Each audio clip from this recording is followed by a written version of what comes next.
disclose these, don't you? Yeah, the forward shuffle it, you can see what's what.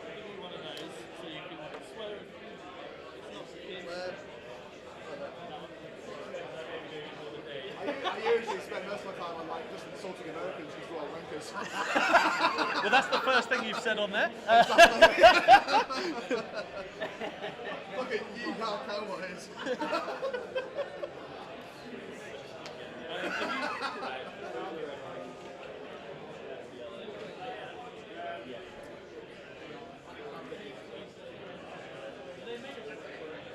No, 60 21s, 4 minutes, 3 Junes, critics are fucking legends. He makes all this work at the minute. I love it, I love it.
We changed to here.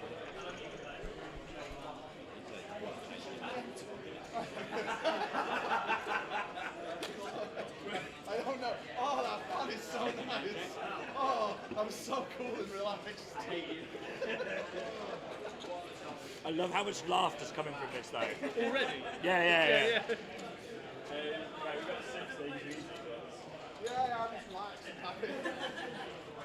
Sat down with my fan. That's it over there. Andy Kneiber fan, he's got an advantage.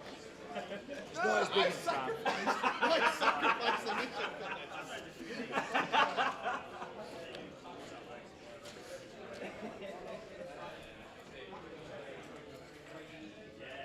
Oh, we can't get more than that shit. That's too much.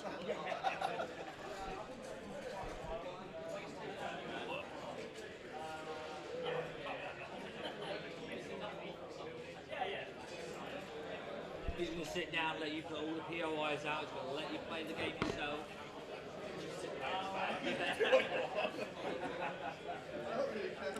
Hello, you're joining us for round 4 of MKGT. Round 5, sorry, round 4 was the last one. For MKGT, so we've got the Superior Reese against Dave Grant. So Chris Reese playing EXD into Dave Grant nonsense. I've got the fan. Dave just sacrificed changing the mission to be on the table side with a fan. He's very keen to let you know that, that if he loses, he is cooler than he would have been. Yeah, we're in a very hot room. So we came down on Recover the Research with Sweep and Clear. Chris is the blue player. No, Dave swapped to be the blue player.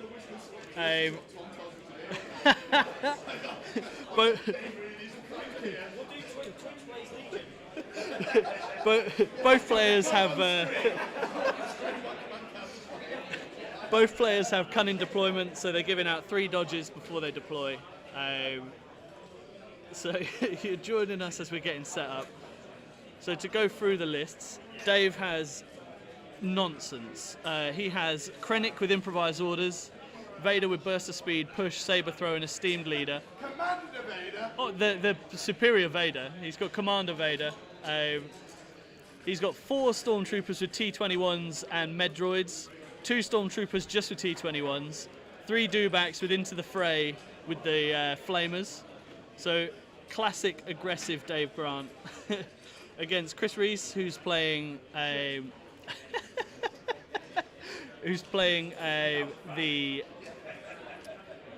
I'll be your fan. Come on, Chris. experimental droids. So he's playing a Super Tac Kalani with aggressive tactics, a T-series with nothing, 2 B1s with PK worker droids, 2 B2s with the Haas and the Viper droids, a squad of BX with a sniper and vibro swords, another squad of BX with sniper, vibro swords and impact grenades, and then 2 snail tanks with defense protocol, LTA, high energy shells and armor piercing shells.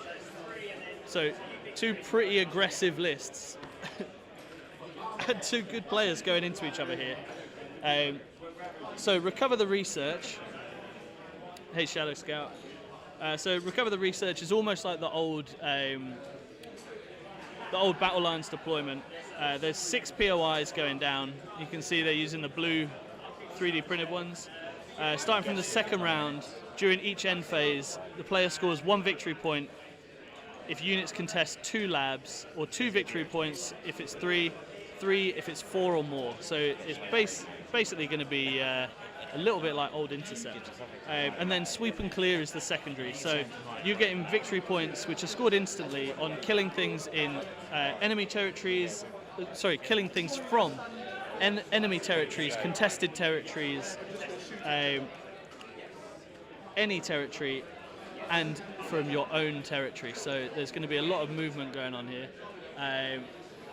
Let's move the screen a little so we can see everything. And then let me just move this along a little bit.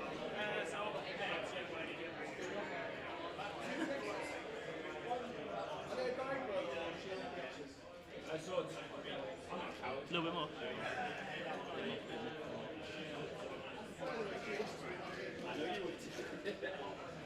Okay, so we've got the dice cam so we can actually see it there.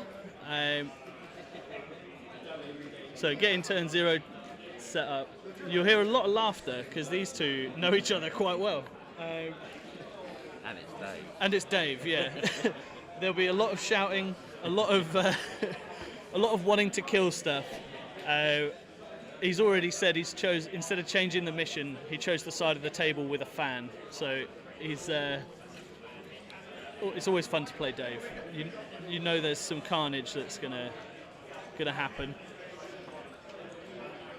There's no recon on any of these other than the BX droids, and no infiltrate either. So infiltrate and recon is so good at the moment. Oh, yeah, here we go. So, Dave, was that a divulge?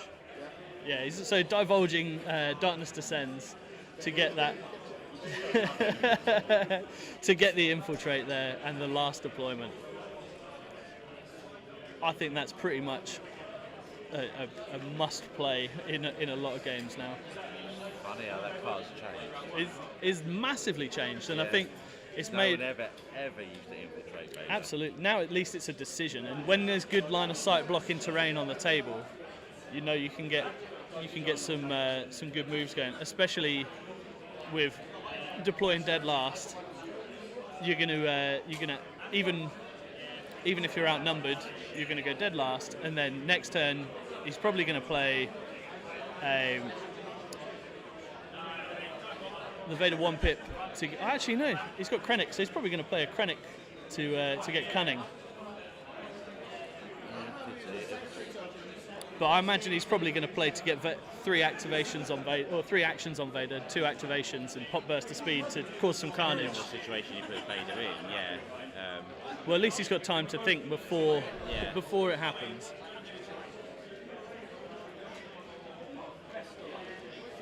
Here we go, friendly handshake across the table before the insults are going to inevitably start.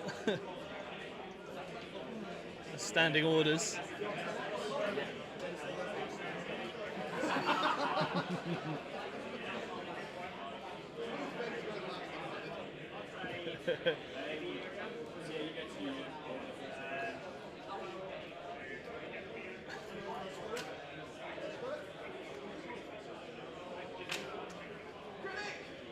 So Dave pulling Krennic first. Krennic's an interesting one to have to pull first. Does he have Exemplar now? He does, yeah. So you want him on there so you can. He's going to go behind some line of sight, take some kind of token and share it. Dodge, yeah. Yeah. I feel like at the moment he's probably. It's funny because it's Dave, so you're probably he could take either. He's probably an aim, but I think most people are probably taking a dodge. Yeah. That's definitely what I'd be doing. Try and play a little bit more conservative. Hey Angelo, this is Dave Grant versus Chris Reese. Chris Reese is playing EXD with 2 snails, 2BX, 2B2s, 2B1s, and Kalani. And Dave is playing Commander Vader with Krennic, 6 squads of stormtroopers, 4 of them with medics, all of them with T21s, and 3 flamer dewbacks. Both players are currently 4-0, and both are very well accomplished. They've both been to Worlds more than once. Dave went out and caused a bit of a storm at Las Vegas Open a few years ago with 6 activations of Vader, Palp, and a Gav tank.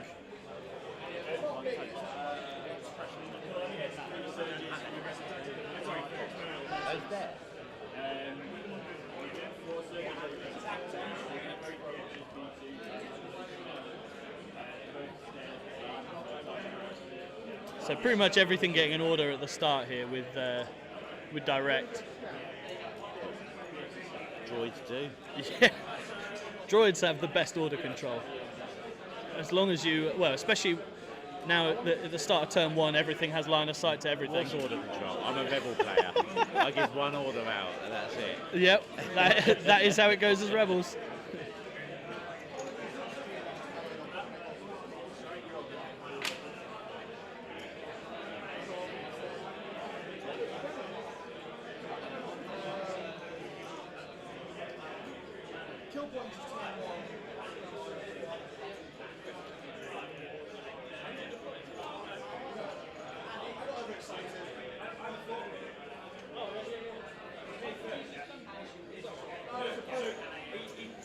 He hadn't given Vader an order and he was pulling tokens before he'd done any orders.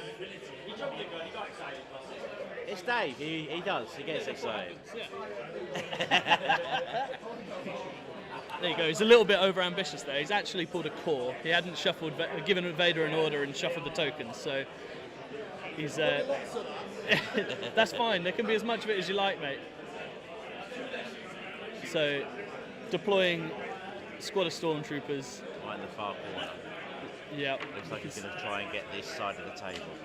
I think that makes sense. You'd still going to focus on a certain amount of points, you right? Only, you focus on the side of the table with this mission. You only need to get 4 of these points, so you can ignore 2 of them. But it does mean you have to cross the table to get at least 1. Well, I even think if you go through the back. with Vader and 3 dewbacks, you don't mind that. Across the table. He's probably going to spend most of his time across the table on the other side. But well, and again, that is Dave, and that's how he plays. what I have found though with this mission, if you actually spread it out and go for all 3 on your side of the table, you spread your army too thin. Absolutely. I think it's a little bit of a trap because it's in your territory, and it's so from a certain point, it's closer to get to the other side than it is the other end. It is, and with certain things like the tanks, they can sit in between them two, the 2 opposite each other, and claim both of them. Yep. So, yeah, big time. Yeah, you need to be careful with stuff like that. And like Bad Batch with Omega, Rebel, she can do the same. That's really good. Yeah. Because they then arrange 1 bubble, aren't they? Yeah. So their range is a bit bigger. So Chris deployed a squad of B2s. Dave going back to the bag, pulling a core. Looks like it, yeah.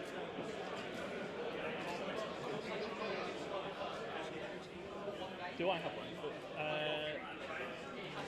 What, an old one? Because mine's is yours the old Apple one? Oh.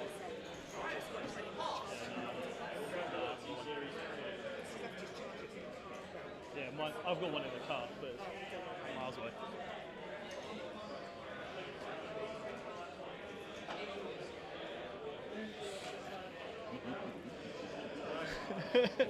just helping Dave putting his face down orders. A long weekend. We're gonna have to remind him how to play. I appreciate that, guys. It's nice to be back streaming on the mic.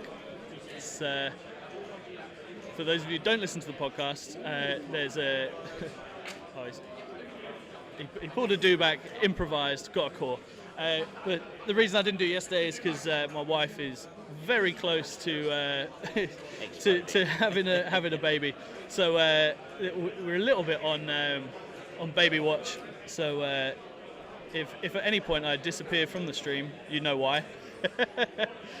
But the plan is to be here all day, streaming all 3 games, potentially 4 depending on the top cut. Also, Dave's spreading himself quite thin here. Yeah. But again, I think that's quite Dave, is to just play aggressively, charge as many points as possible, and make Chris have to decide how he's going to spread his army. Yeah. Like, you just don't know what to do with Dave. Big time. Dave plays his own game. He plays with his own rules. So. Certainly does. And the thing is, these are new missions. They've been out for 2 weeks. We're still learning the best way to play them. Oh, absolutely. I mean, I think all of my games have been shifting priorities at the moment for no reason other than that's just how the cards have fallen. That's a very fun mission. And the I first, do enjoy that mission. And me too. The first 2.5 games, we forgot that the positions shift. the clue is in the name, but the one problem I have with that is you shift the far one out and it takes a unit out of the game completely. Absolutely. And I had K2 sat on that in the corner of the table for 5 turns. It was just especially, it's frustrating when it's a unit that's really fun to play as well. Yeah. I quite like the change in the deployment. Being a detachment, they get the deployment keyword of the parent unit. Yeah. So not having to deploy a speed 1 from Cassian is, although they pair obviously amazingly together, it's really nice. To be perfectly honest, the way I'm playing at the moment, K2 is never with Cassian. That's how I played him as well. Because K2, you deploy him at the edge of your deployment, he walks to the middle of the table, he can't be shot, and he's there ready to score that point the next turn, straight away. What I like about the other thing that they've changed, but through having 5 turns, you don't feel bad taking Sacrifice as a 3-pip, just as a situationally, that card's amazing. But then a lot of games, especially in the old Legion, wasn't that good. So but that's also an improvement for IG-11. Oh, absolutely. The explosion cards. Well, that and also the way that the AI works now. And again, this is relevant to Chris. 1 pips. Yep. 1 pips. Yep. So he's not getting the order. Yeah, I did find it well. it's also a bit of a perk to taking Grogu in a list, because he's not, again, he's got a situational card, Yeah. and you now can take it. And the change to hunted means that you're not just giving up a victory point, unless you're against a bounty hunter. That's my opponent. Oh, well, it's a I'm pleasure going having to you, play Anthony. that. I've managed to make you actually talk on stream, which is... And you said my real name. Oh, no! Oh, no!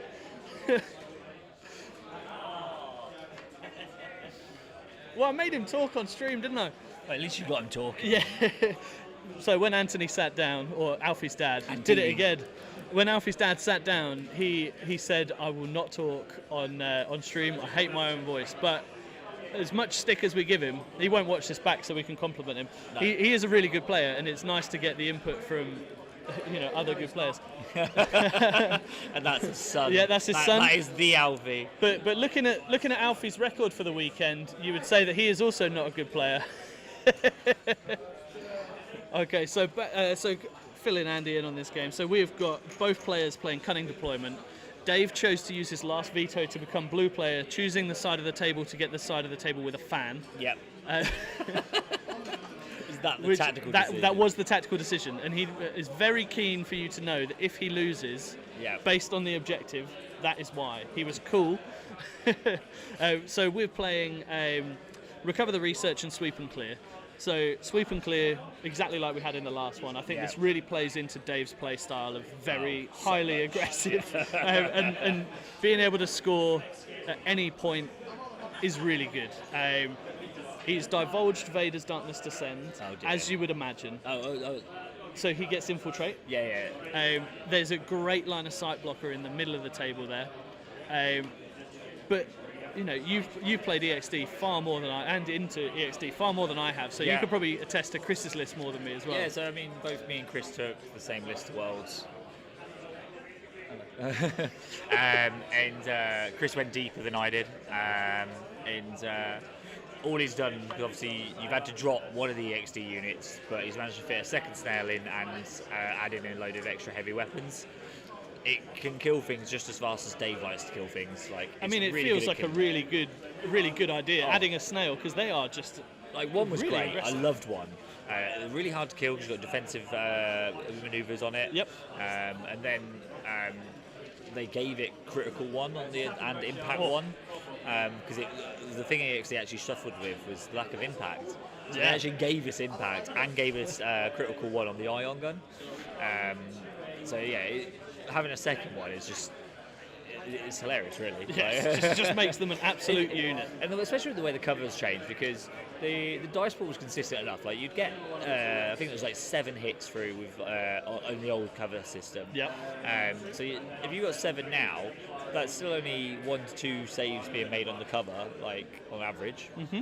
So it's still just as consistent. And if your opponent's cover falls short, then it's going to just spike real good. Oh yeah. And you've got 2 snails dice to it, so you roll in 5 red, 5 white, and then an extra black and a white. Yep. Or you can take an aim if you haven't got one. Oh, here we go. So Dave just deploying some stormtroopers. First thing he's doing is getting that Medroid in there, yeah. because that dewback is down to Makes you demoralised. 1 health. Yeah, well, exactly.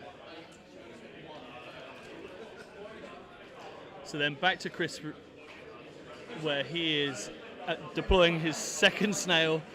He really doesn't want that dewback to get in.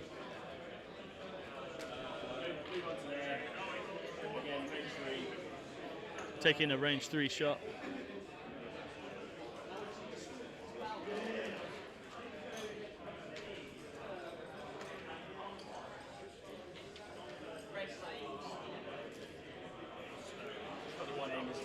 Got a full bucket of dice here. So we'll spend the aim on a reroll. Spends an aim to reroll. 8. Wait.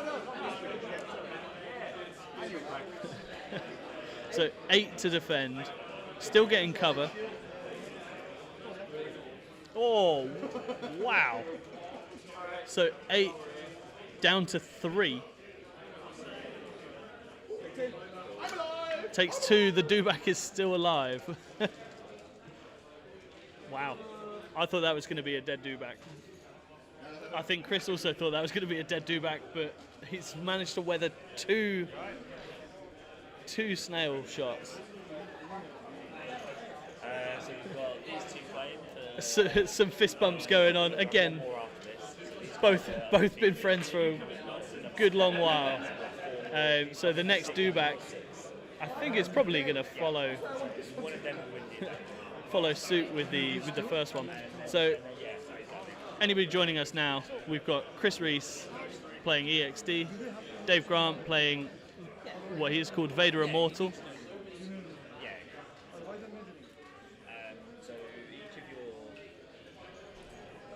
each of your units have got like your weapons. Dave's pulled a Dubak and just trying to decide where he wants to go. He just said he thought that the Dubak Chris was shooting at was going to die, and that's where the other one was going to go. So Dubak deploys, spurring on both of these.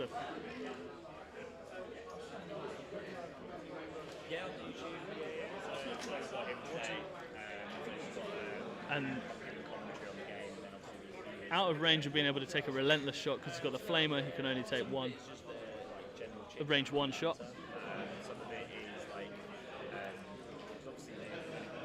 Give us a shout on the in the chat if you've been enjoying the coverage so far. Let us know if you've had many games in the new version. How do you like this new Term 1? I think with the deployment, it's making it really interesting. So BX droids taking their scout move onto the table into range of the Dubak. Ooh, spending a surge for the EXD to get an extra couple of dice in there. Shadow Scout getting 4 games in. Good to hear, mate. How did you find them? In the tray.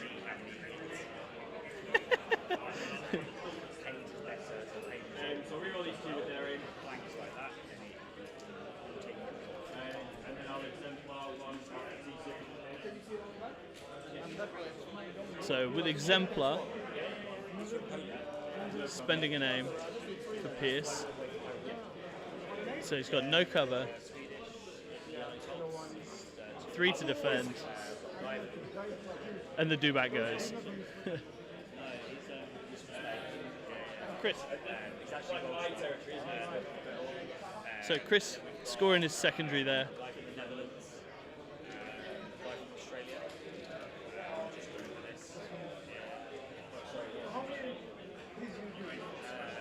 This is the biggest one I do, and then I run one every month, which is really small. So there are like 16 people every month, and then I run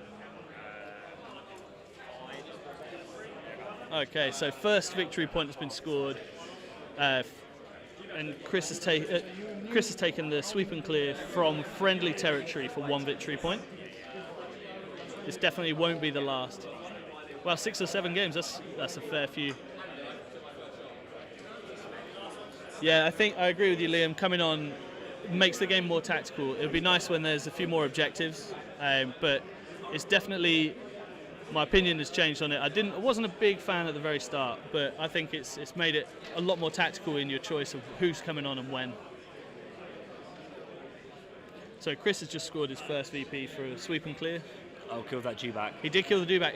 It weathered 2 snail tanks, and then the BX had to come on to finish it off. He's now got 2 fans.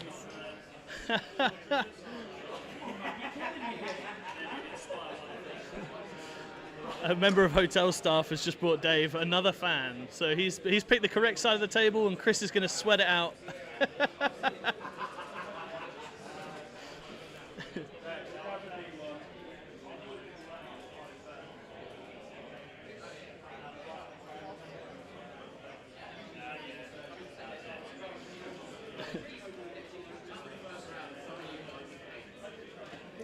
Yep, MKGT is playing the new rules. We've got 94 players, I think. All games, new rules.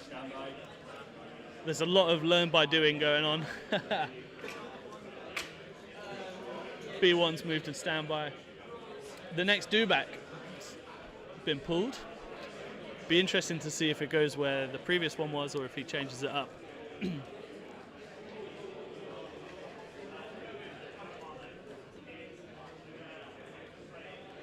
Oh, I've got 3 tomorrow. That is a lot of games going on. Are you practicing for a tournament, Liam?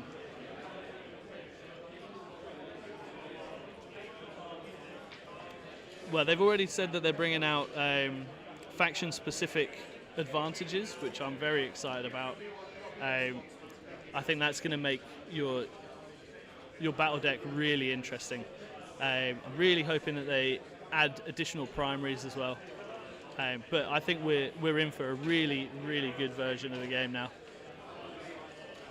Also, Dave completely flipping which side of the table he's going with the do-back there, which I think is smart because Chris has obviously knows the flamethrowers there and has decided he's going to flip which side of the board it is, because all of the bodies have gone down on the right-hand side of the table as the screen is. So to get any flamer shots off, that's where he's going to have to go. Flamers aren't going to do much against those snail tanks.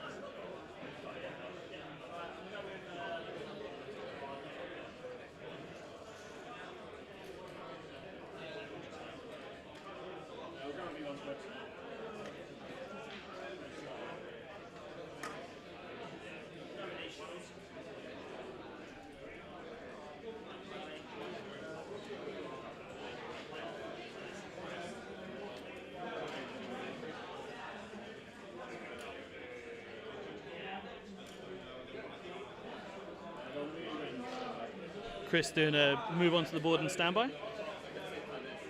Playing it a little safe, but that's how you have to play it at the start of the game, I think.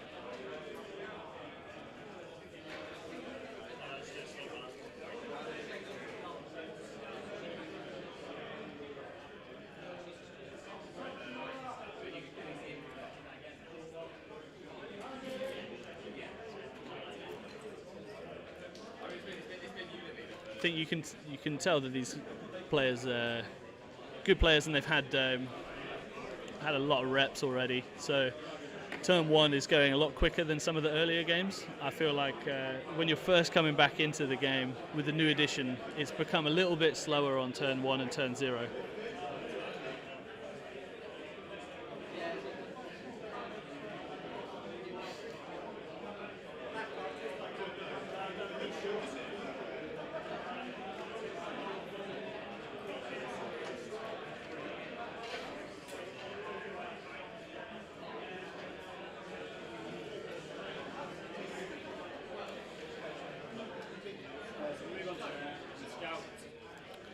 So the other BXs moving on with Scout, takes an aim, spends a surge to get another black and white, and he's taking a range 3 shot into the do-back that just moved on.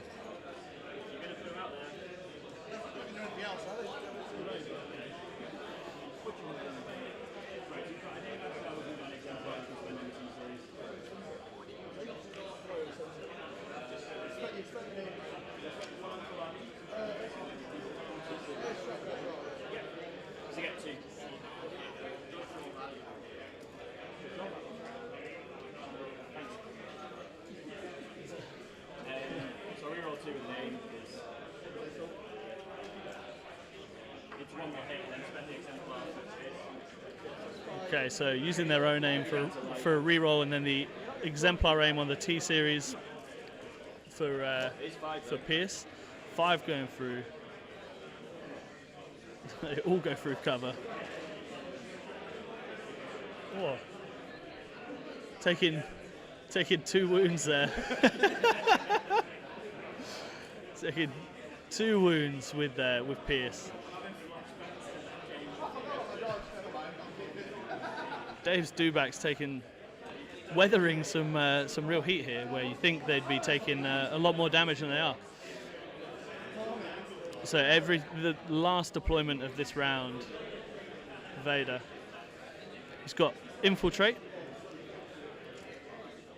Now if you've not seen Dave play before, he is definitely going to play very aggressively. That's how Dave plays. There's so many medbots in this list because Dave plays aggressively. So I would imagine that Vader's going to go not too far away from the medbots, but there you go. So he's measuring it out because Dave, like as much as he would want you to think that he's just going as he wants, he is actually very calculated in his positioning.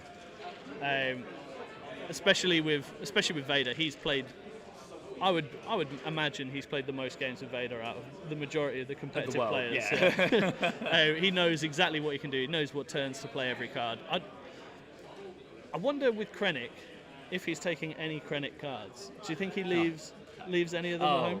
I think maybe deploy the garrison to get a standby on Vader, and then leaves Fear and Dead Men maybe. Yes, because he's going to have new ways for the dewbacks. So Dave has lost one dewback.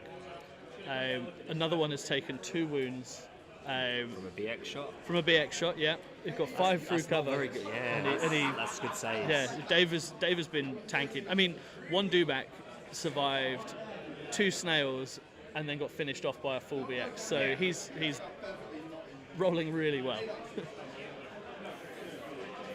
I mean, I think the way that Dave plays, Dave is Dave's biggest enemy in some of these. Like he's I think he's doing okay though. I think he's got his head in the game, and as you say, sometimes he'll throw it. But I think this far, this deep into it, I think he's clued in now. Generally, with Dave, when he makes a mistake, and it's not the first loss, if it's early, that's when he doesn't care.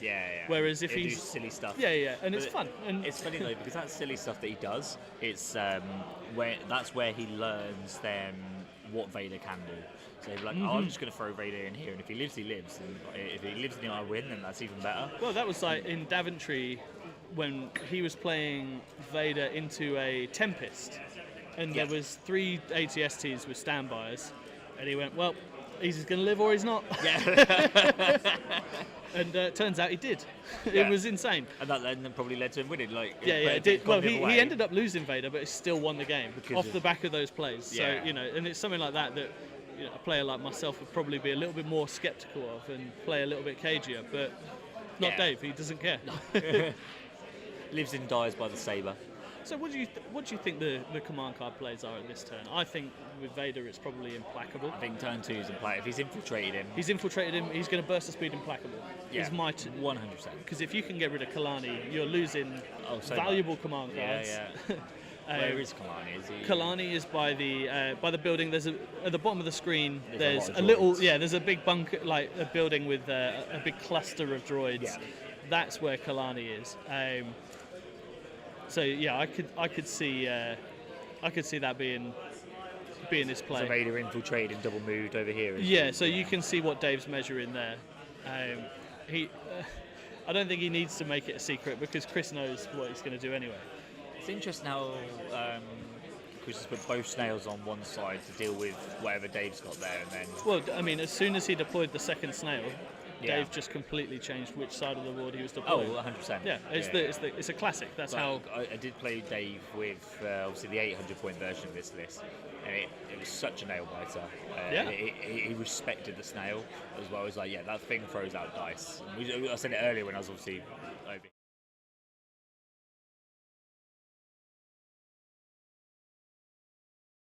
Oh, that's new ways, isn't it? Roger. Yeah, into new ways. So this is interesting because the third dewback's gone. So you're going 2 dewbacks. Yep. Do you go Krennic just to clean up your bag? Oh no, because it's Vader in 2 units. No, it's right? just 2 units. It's just 2 units.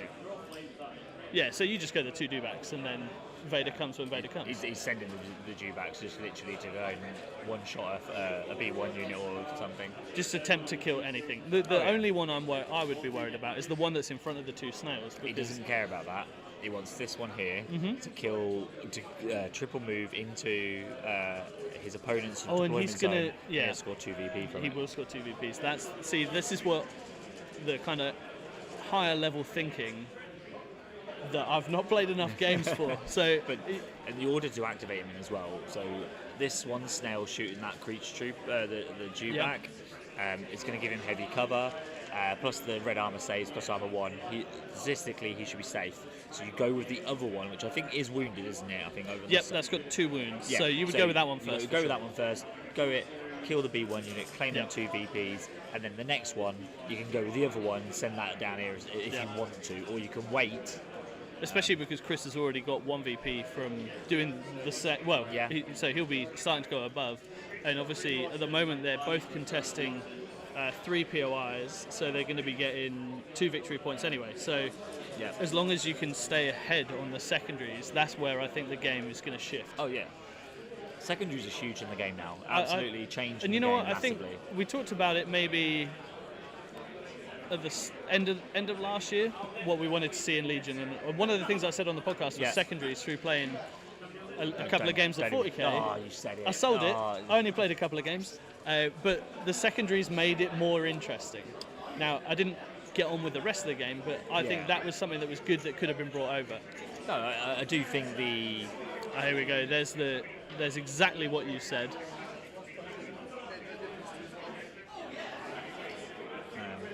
Oh yeah, that's good. Yeah, so exactly what we said.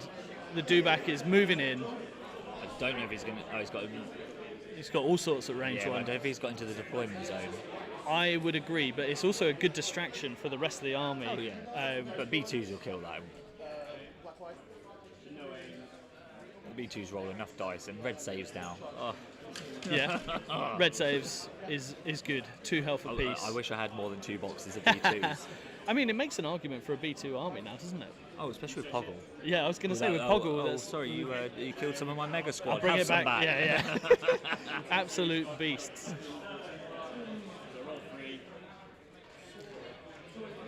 Spent a dodge.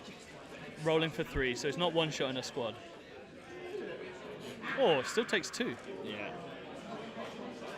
And that's expensive. And that's on BXs as well, yeah. I feel like that was a smarter choice. Oh, there you go. Now taking a wound. And he's going to go into melee and tie him up, right? Is it tying up B2s. B2. Who's that the B2?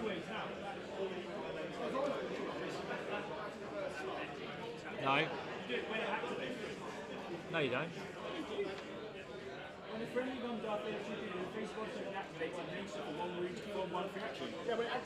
Yeah, at any point during the activation. So when it activates is like during the whole entire activation. At some point during my activation. Yeah. So an interesting rules question there. So Dave decided after he'd done his double move to take the wound, which is interesting. So it's funny wording, isn't it? So rules as intended and rules as written. Like it's obviously there's certain rules where they're written when you activate. Yeah, and the word that Chris is looking for is at the start of your activation. That when that unit activates, that is your entire activation. So, I think that's really interesting because I would probably have played it the same way Chris has. Like, I never played Dubaks, so I never really came up that much. But most people are like, "Oh, I'm going to triple move anyway." Yeah, so like even if they're not saying it, but then announcing they're doing triple moves, they're taking a wound to do the action. Yeah. But it was an interesting decision of the order he's done things. Well, the interesting thing as well here with the choice of, so he's I know why he's gone for the B2s over the BX, because the BX have got the Vibra swords, right? So they're more potent in melee. I mean, they can still charge him and punch him, but but then he's taken away his range. But B2s still punch in melee. They get the 2 black each. 2 black is really good, especially on a full squad. Yeah, that's 8 black.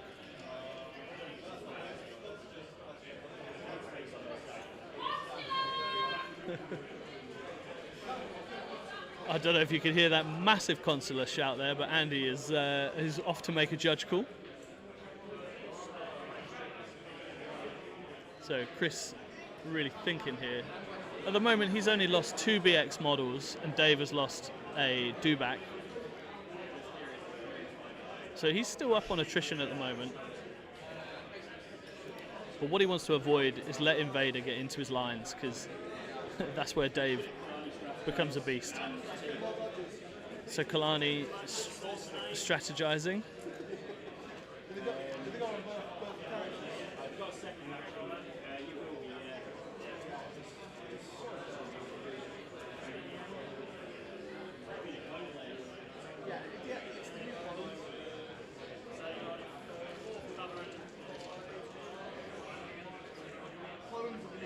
Trying to think what he's going to do with the next action. I think the next action is going to be to either aim or dodge to get that to get those exemplar tokens out. Oh no, he's taking a move action.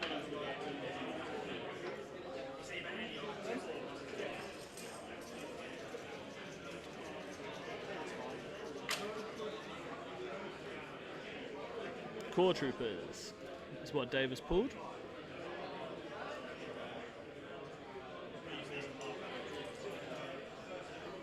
So he's checking range 3.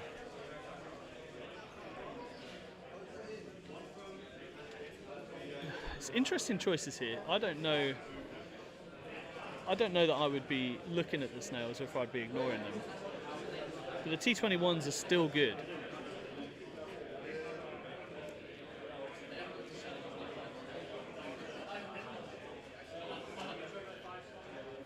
Dave has got 6 to choose from, so I think there's going to be a bit of positioning play here.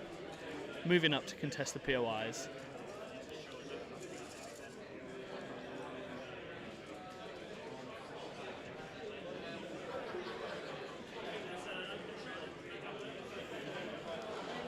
I think what's interesting here, Andy, so with Dave's triple move into the B2s, Yeah. he's stopped Chris from having a unit that can easily move to that POI. So Chris is going to contest, currently, Chris is going to contest 2 POIs. Dave's just moving some storms up to contest his 3rd. So the B2s can choose to contest it, but that means they're not attacking the dewback. Well, that's it. They Yeah. could definitely do it because they can withdraw and move. Yeah. But then you're giving up a very big dice pool, and Yeah. dewback just sits there, happy Yeah. as Larry. And you're also giving that window for Vader to burst in and Oh yeah, choose. because you're moving towards it. Yeah. And you saw Dave measuring out earlier. The Oh, he range knows of he where knows can where reach. he can go. Yeah. and that's it. Like as you say, like when you're at this point in your 4-0. 4-0, Yeah. yeah. You need to know what the distances are that you can go. Or Does that say the miracle roll. To be, yeah, I think to be fair, based on Dave's dewback rolls, I think it was probably time that Chris had a good roll as Yeah.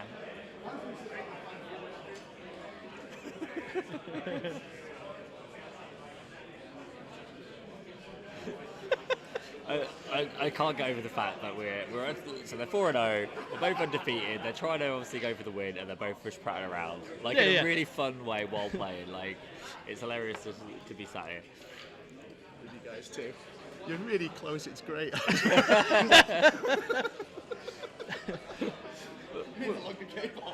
Yeah. Yeah, we But when it's tactics, we go a little bit hush. yeah. I just told me up and said Dave's great. Chris is so good. Chris.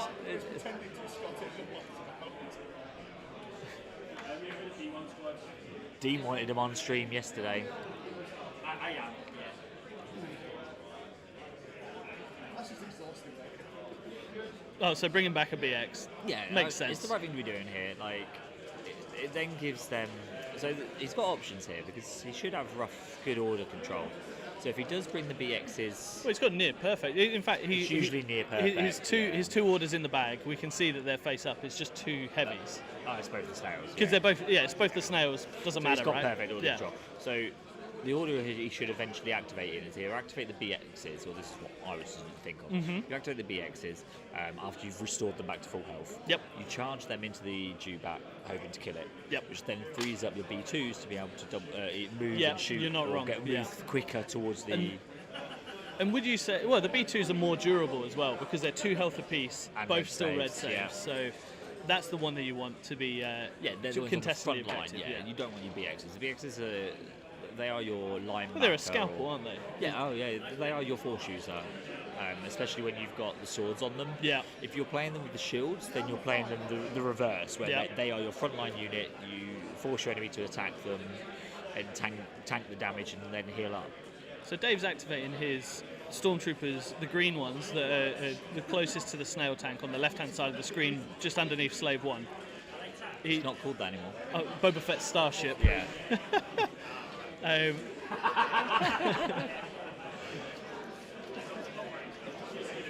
And he's shot into the snail and put wounds on. A wound. A wound. That's 3 saves. 3 saves on white dice, amazing. I think if you're Chris, you try and take that unit out. But he's going to save the snails till later.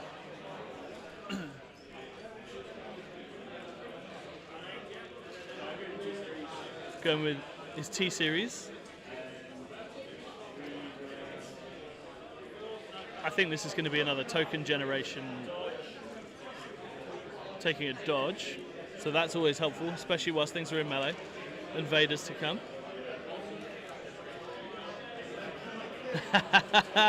Oh, Dean, you've got your money on Chris Reese winning, right?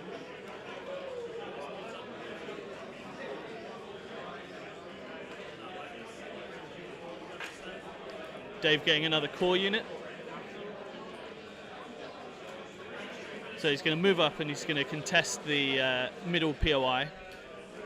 But he wants to be just at range 3 to get some more shots into that snail, which makes sense. Notice he's focusing fire and not splitting. I think that's always the best choice in this game. Focus your fire down. Give us your predictions in the chat. Let us know if you think Dave or Chris will come out on top. Like I said many times, both great players.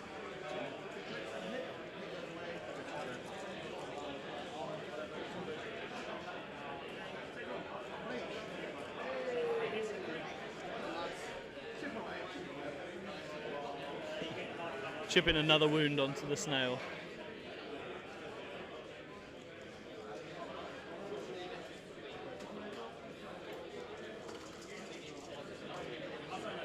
So measuring up there, the snail is well in. Oh, Dean's placing. There's good odds on Chris winning the event. I think this is going to be one of the harder matches. If Dave can get, he's got a good play coming out. So I think that turn 0 fell in pretty well for Dave and his play style. So I think it'll be pretty close. I think it's too close to tell who's going to win. But yeah, there you go. Dean and Liam, you're taking the opposing bets there.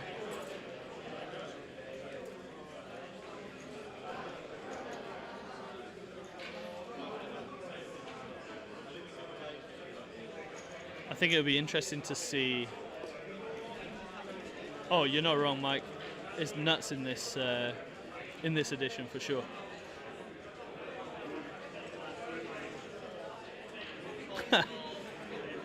Yeah, the most busted keyword in the game got taken away from the Republic and given to everyone else. I think EXD is probably the only place that didn't need Exemplar. There you go. B1's activating, bringing back the other dead BX.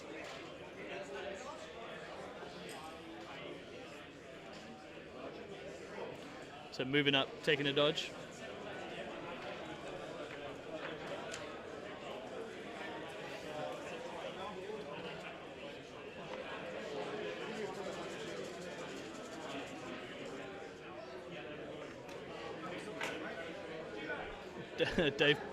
Dave pulling another dewback. Still has improvised orders available. So I'm interested to see whether he's going to go yet. Having only the flamer available, he could get to the snails, but I don't think that's the most impactful use of it. No, he's tapping improvised. Gets one of his core units. Vader just does not want to come out, and that's definitely what Dave wants to see at this point.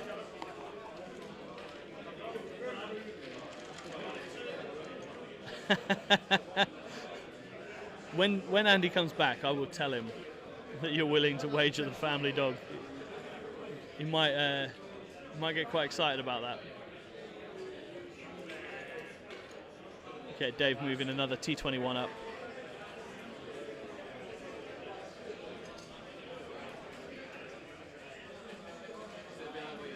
With a double move. So 2 units contesting the POI.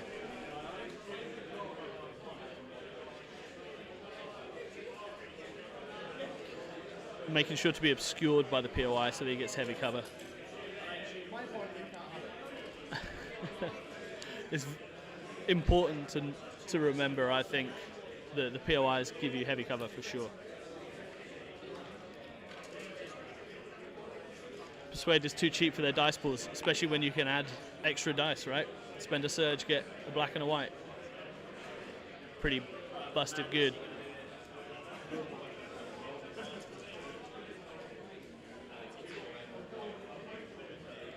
So Chris measuring up from his B2s here. B2's still locked up with that, with the dewback at the moment. So it'd be interesting to see if the BX droids charge the dewback to try and kill it. Because at the moment he's only contesting 2 POIs. Whereas Dave's currently contesting 3. He's still got Vader to go. And I think we might see a burst.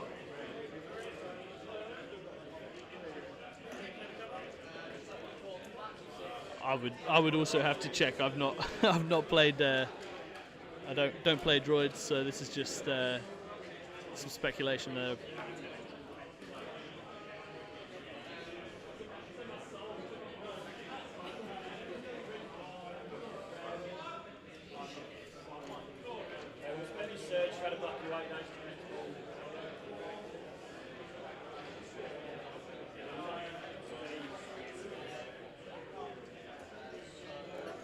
Okay, so the BX droid's activating. They spent a surge from the Battle Force rule to add dice, and they're charging into the dewback.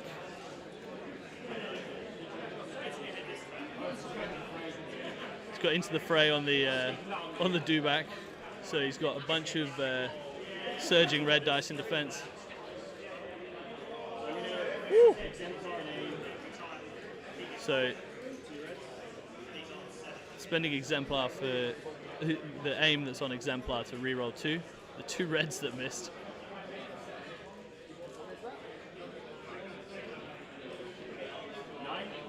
For 9 to defend.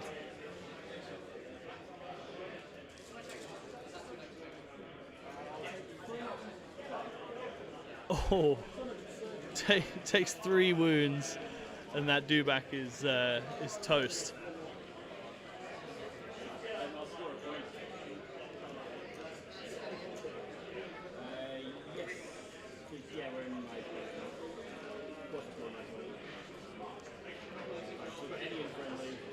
Cool, so Chris scoring another VP, putting him at 2-0 at the moment.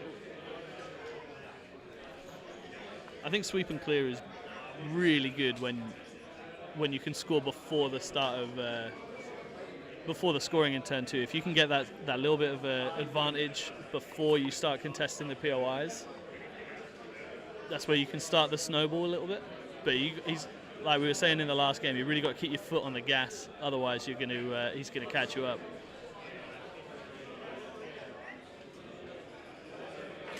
Yeah, he did new ways the dewbacks. So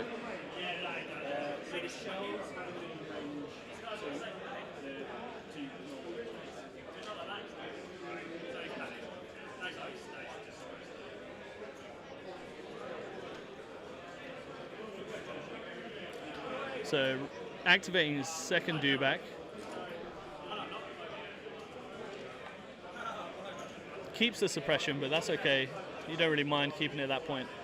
But what he's going to want to do is get to contesting that POI. So welcome back, Andy. How was your judge calls? Yeah, it was like, can I make this move through my bus? But it was like trying to fit around a corner and stuff. It wasn't too bad. Yeah, it's just the fact you can move through your own bus now. It is interesting change, I think. Yeah. So dewback charging into a snail. The snail's got a couple of wounds. Okay. Dave has lost his second dewback. Sorry. So the one that was over this side of the board. Yeah. So the one that was our side of the board has just charged into the snail. the one that was in melee with the B2s, Yep. the BX took the additional dice from the Battle Force Yep. rule, charged in, killed him. Yep. Oh. The dewback puts one more wound on the snail, but that has put him contesting that objective now. Oh, with the because the blue snail is too far away, so he's going to have to move up to contest it. Yeah. Or just plow all of his guns into the dewback and hope he kills it. Yeah, which is interesting. So it is all that's left in Dave's bag is a core. No, it's his two commanders. Yeah, which would be Vader and Krennic. Yeah. So I think you still keep Vader for last. So is that how many wounds on the snail? 2 or 3? I think it's 3 on the snail Looks now. like 3, yeah. But the blue snail has nothing because Dave is obviously just going to focus fire. You got to focus 1. Yeah. Chris has brought back all the wounds that Dave has put onto the BX through the B1s. Yeah, that's fine. It's still using part of the attrition. I mean, that's what they're for, right? Yeah. If he'd left it any later, he wouldn't be able to bring them back because obviously you can only bring back a mini that died that round. So. Yep. With the exception, I learnt the other day, to herbal medicine.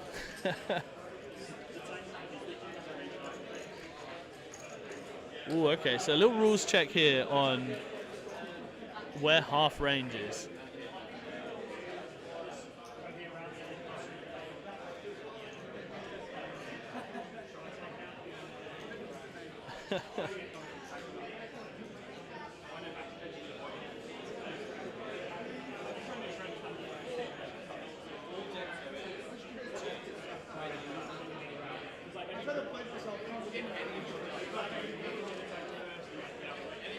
So we'll find out what the exact question was there in a second. What was the half range question? You want to know if the dewback was in half range of the snail? Why would that be? I'm not quite sure. Yeah, I'm not sure why that would be relevant. No, he asked me to do it. I did it. Oh, it's so he can move over it. No, because he wanted to know the half range of the blue squad. Oh, interesting. Okay. Of the blue snail. Yeah. I think. I'm not sure why that would be. I think he was to try and claim cover, but I don't think he's going to get cover. Yeah, I don't know. He's miles away from anything that would give him cover. But an interesting rules question nonetheless. He asked, I did. Yeah. So he's taking a move. He's going to move again, I think. I like the change that there's no more displacement. I think there was points where displacement would slow the game down a little bit.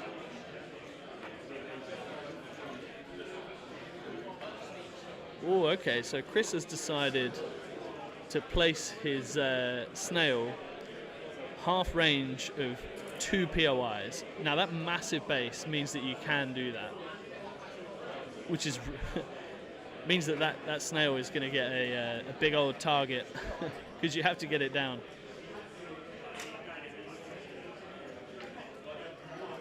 So Dave pulling a commander. I think you probably go with Krennic at this point to try and token up.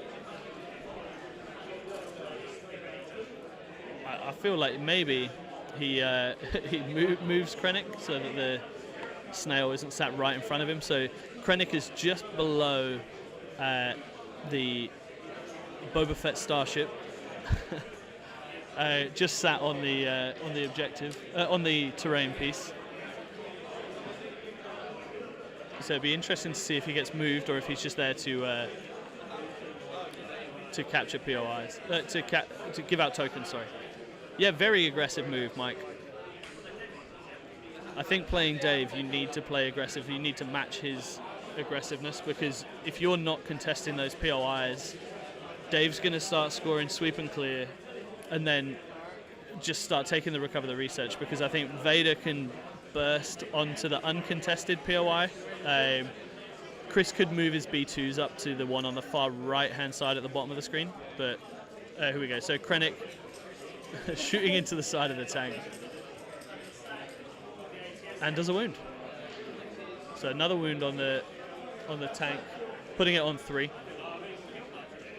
And then taking a taking an aim. So he's going to have the...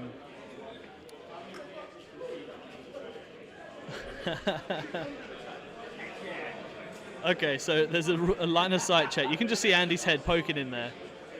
Yeah, sorry, the order tokens are face down. So they've already been this round. So Chris is going to try and shoot underneath the snail tank, because the snail tank is on a terrain piece. So there's a line of sight check on how many minis can see under the tank.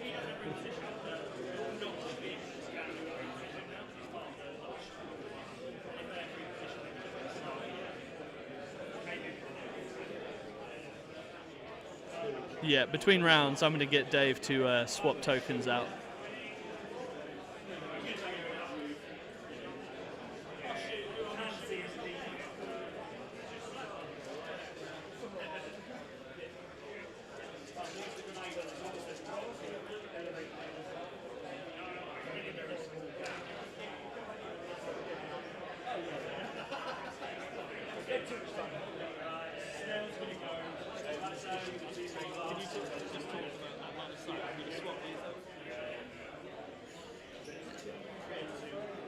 Yeah, so obviously Chris was, as much as Dave said, he's trying to be a gamey fuck. It's well within his rights. Silhouettes any point, so he's trying to shoot under the tank.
There we go. Hopefully that's a little bit easier for you to see. We swapped out Dave's tokens for some of the That's No Moon comm scan tokens.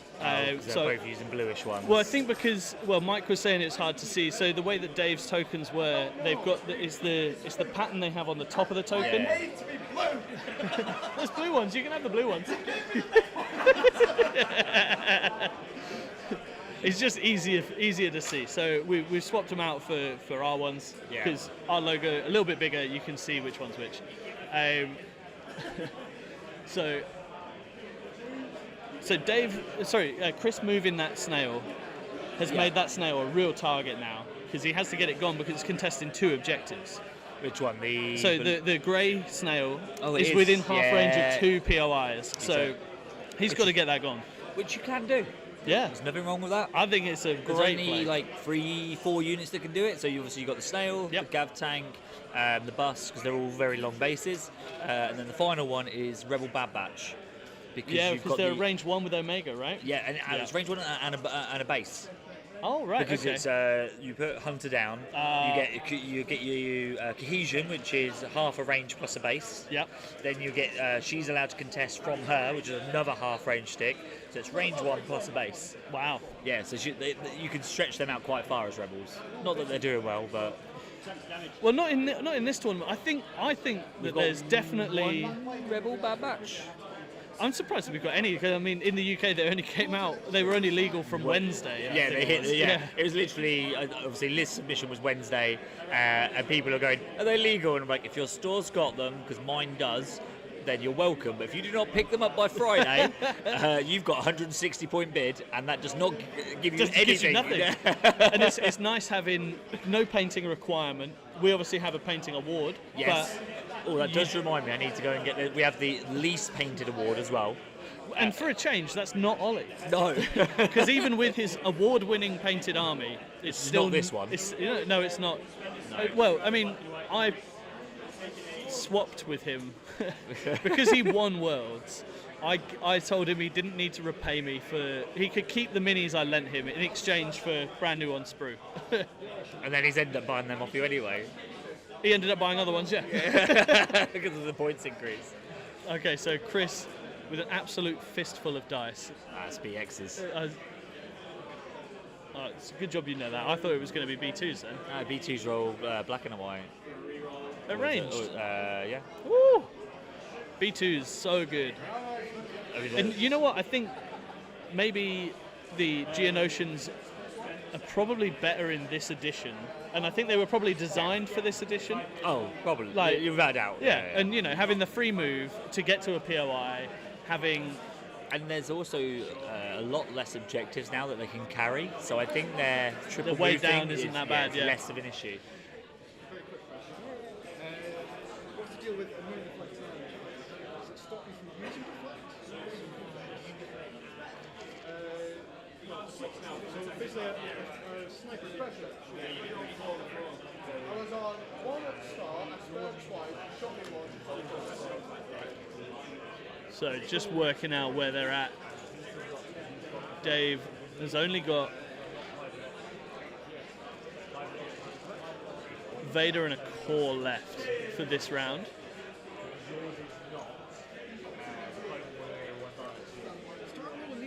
Chris has a standby on some BXs. Yeah, it just shuts down the surge defense.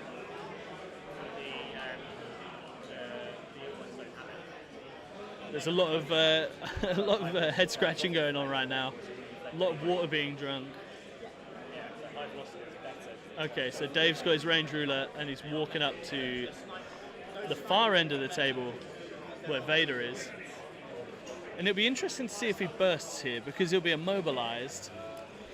So And withdraw now is huge. the games I've been watching Dave do it, he'll quite happily burst onto a POI. Yeah, So if he's immobilised, he's still scoring. true. And But then it means you've got to remove him off the point, which is not easy. Well, especially now with the new deflect where it's just baked in, constantly happening. Surge defend. Yeah. Yeah, the quickest way to kill him is melee, and that means you've got to go towards Vader, which you don't want to do, but but Dave wants you to do. Absolutely. But it looks like instead of going with Vader, he's going to go with his final storms. I don't think he bursts this turn. It's got to be next turn. Well, that's it. You want to do it on Implacable, Oh, surely. 100%. And I think that's what's coming next turn. I think he's just quite happy. Double move, lob a saber throw if he can.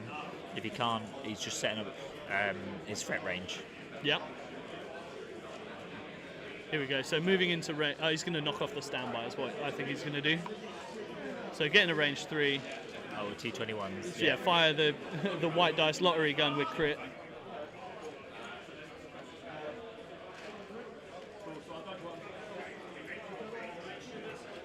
So spending an exemplar dodge there, rolling 3.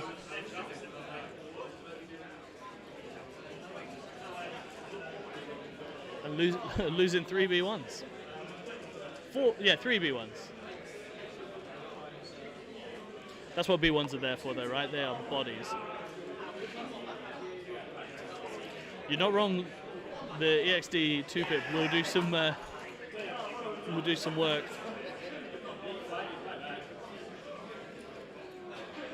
I didn't know what you told me you mentioned it.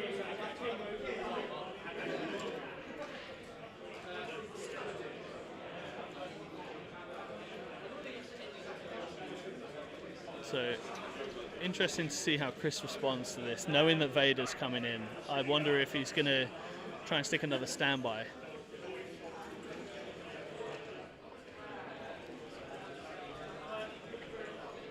Measuring the double move.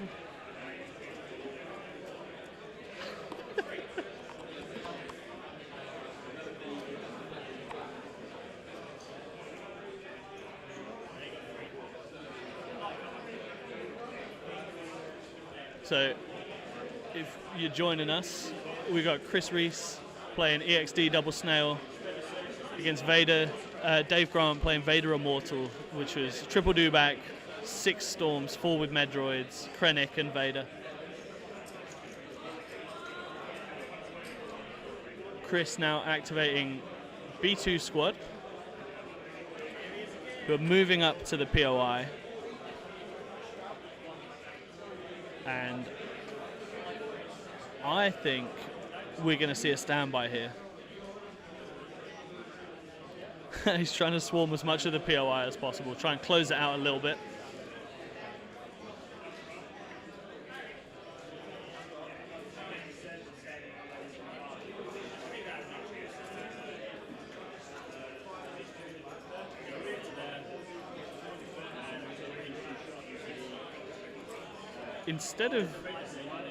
Instead of taking a standby, he's taking a range 2 shot into a squad of T-21s.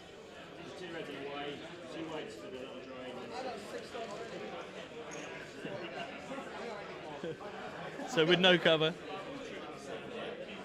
It doesn't look like the best roll. Made it 4 after cover.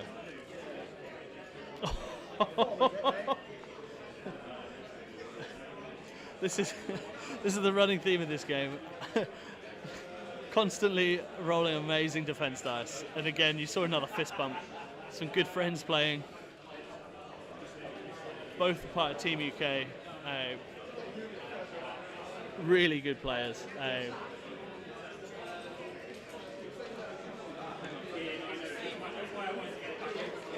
So that leaves Dave with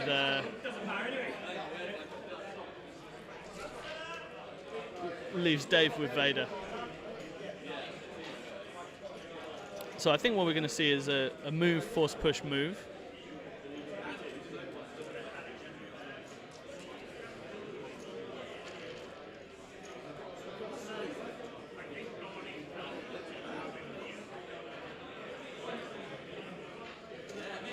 So Dave measuring up what he thinks Chris will be able to reach.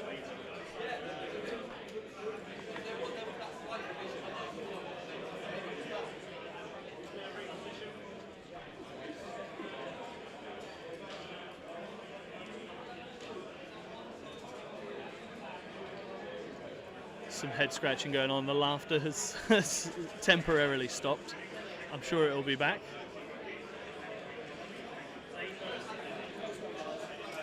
But I think he's trying to work out if he's going into the B2s or if he's making an aggressive move elsewhere. There we go. So you can see Vader was behind that mountain. Moving. He's going to force push the B2s off the point. You can see measuring the half range. So making sure he's not scoring. And then I imagine what's going to happen now is Vader's going to move into the scoring side. Here we go, yep. Vader moves into scoring that POI. I think ideally he's not going to want to kill them all.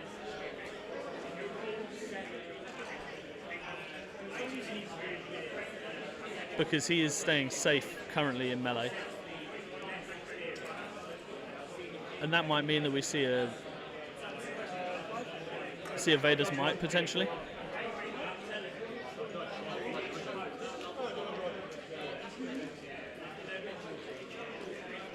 So 4 to defend.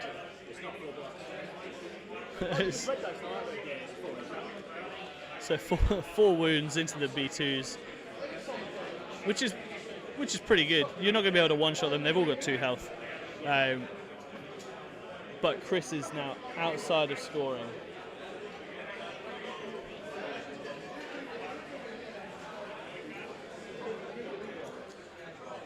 So Dave currently contesting 4 POIs, which will give him 3 VPs. He's currently not killed a full activation from Mike, which is interesting.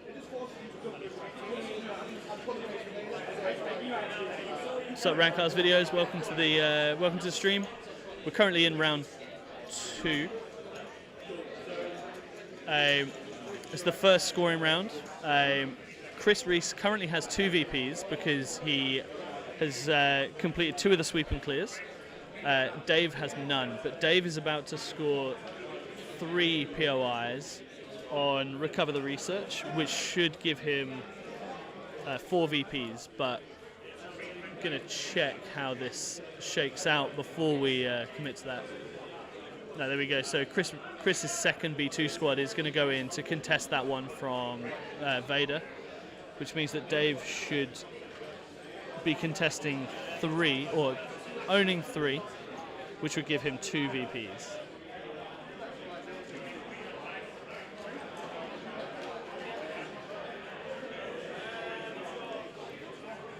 Dave has currently lost.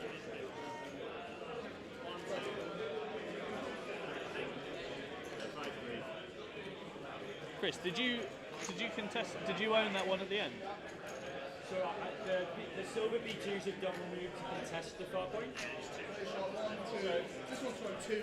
1, 2, and this guy's contesting 2 points. Okay. Oh, contesting. Yeah. Okay, yeah, fine. Just contesting the security. Yeah.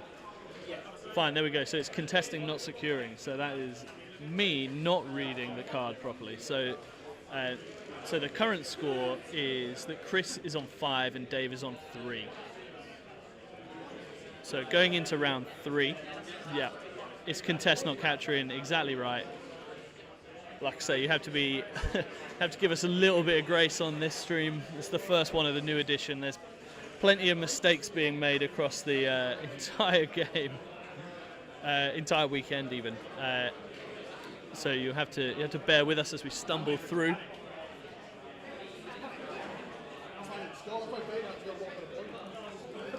And it's going to be interesting to see. Yeah, thanks, John. It's not actually a rule, so that one doesn't count. It's, but yeah, always getting stuff wrong.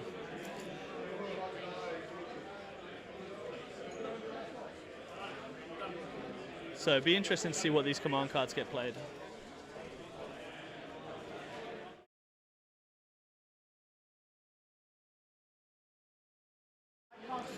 So preservation protocols to deploy the garrison. So deploy the garrison, I think, is going to be amazing.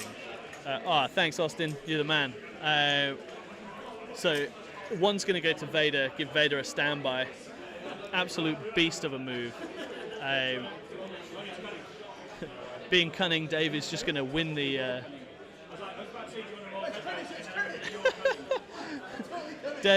Dave forgetting that his own unit is cunning. And then his second going on the do-back. Again, the do-back getting a standby, which is a bit of a beast. Looking rough for Dave. I think Dave's going to be okay. Vader is still on full health. He's lost 2 do-backs, but... and Chris has only lost a couple of minis, but he's given a good old peppering to quite a lot of units. I think he's got the firepower to do it, and Dave, if anybody can make ridiculous plays, it's definitely Dave. But it is starting to look a little bit like an uphill battle at 5-3.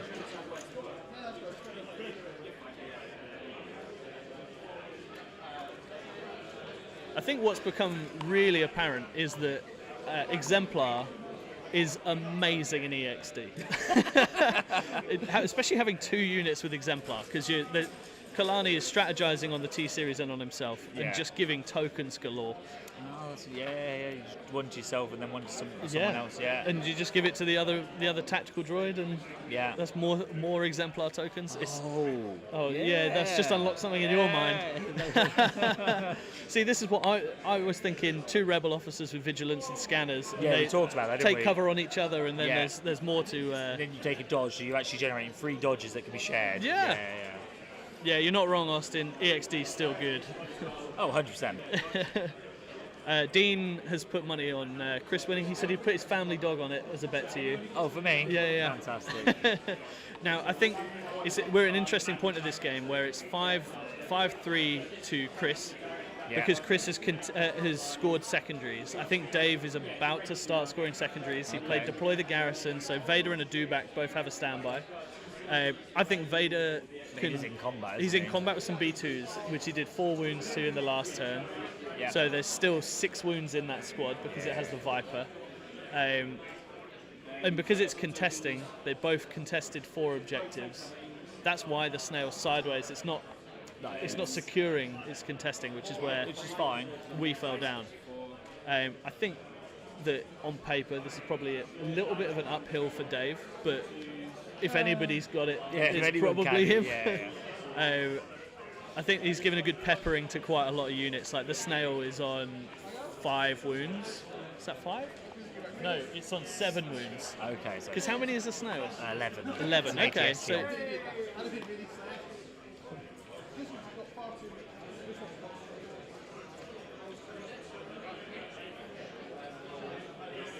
So that's a Dewback, managed to rally. And I think he's going to... Did he have a standby? He does have a standby on him, yeah. Oh, so he's activating... Oh. He's just activating the Dewback. And he's going to try and eat the tank.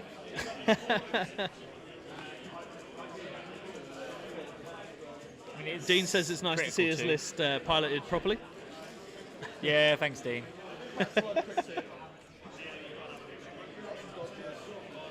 What's up, Austin? How's everything stateside?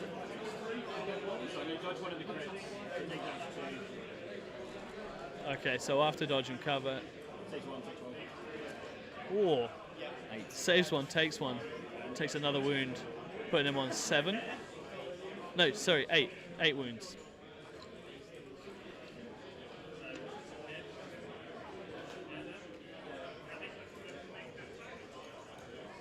Have all them storms been this turn? No, so we're just at the top of the round. Oh, so it's turn 3, isn't it? We've gone into turn 3. We played Deploy the Garrison versus they 2 will suffer. Yeah.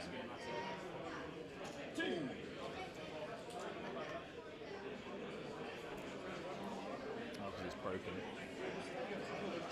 Yeah, so this is essentially, it's suppressed, right? So Yeah, you now have to roll a rally to see if you get 2 actions. Peachy played Annie 5-0 first yesterday. Feels real strong. We just saw an Anakin 5-0 first on stream on the previous game, which took a win. So we've got 2. Absolute beast of a list. We've got 2 in the top 6. Yeah, I mean, I think that list is really strong, especially like what we saw with Harrison, just taking Annie and throwing him into the lines just as a full distraction piece. You even just throw like a strike team forward, like as bait, because everyone's gonna be like, "Oh, I'm gonna kill that," and then it's like, "There you go." Yeah, tempted. perfect. Let me trigger that tempted. Tempted is busted good. Yeah, It is such a strong keyword. Okay, so the snail retreating back a little bit, shooting into Krennic. Now I think the only Krennic card that's been taken, I think, has got to be Deploy the Garrison, right? Everything else is Vader all day. I've seen the command hands. I know it is. Oh, right. But don't forget, this is a shot beyond range 2. It is. I think that Stormtrooper's within half range, so there's going to be backup here. The backup so he gets to do cover roll first. So Yeah. but it's from the unit leader, right? Backup? Or is it from the squad as a whole? Just cancel any model. So Oh, as long okay. as the unit leader's got line of sight, and so this is the cover roll.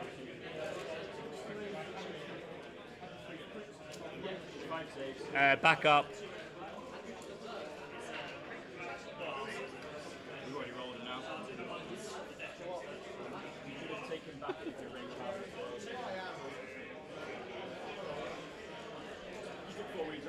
Yeah, you save 1 out of 5. So for getting back up, it's pretty key. But at that point, you're already past it. Ollie and Cockles are both 2 and 2 right now. A real upset for Fury Road. So we will have a new MKGT champion.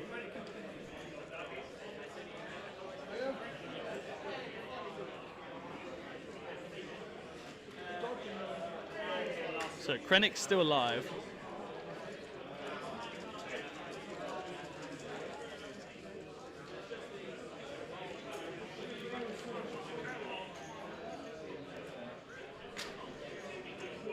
Dave pulling a core. If you're just joining us as well, so turn 0, Dave decided as the last veto, instead of changing the mission type, he would choose the size of the table with the fan, because it's pretty hot in this room. Oh, it is. I mean, what's important to note there is obviously you shouldn't integrate jet with a game until I'm allowed to as the head judge. If it causes an invalid game state, so and I'm just about to double check it, but I'm pretty sure backup is not on May. It could be. I think it's something that's quite easily missed though. So you would think that a May would be. May means if you miss the timing, tough you can't shit. take it. Yeah. But if it's a compulsory, like it says, you cancel 2 hits kind of thing. Don't have to be the leader. Any model of the squad, line of sight to the unit leader. Any model and line of sight. Yeah. So, Thanks, mate. John, Ollie will not live it down. Well, the best part is, it's a May, so you missed the time and it's your own fault. So, yeah, if Ollie places lower than Cockles, he will be stripped of his world's title. As far as the podcast is concerned, it will never be mentioned again. Yeah. Cockles is already excited that he can outperform Ollie, as is Jack. And you know what, Jack? He won LGT previously. He's a really good player. He likes to downplay it quite a lot. Cheers, Josh. But he is a great player. I'm pretty sure Fluffysaurus is Josh. I hope. Yeah, I think it is. Yeah, nice to see an international audience on a lot of on you the as stream. well. Yeah. There's a big heart in the way. It's annoying me.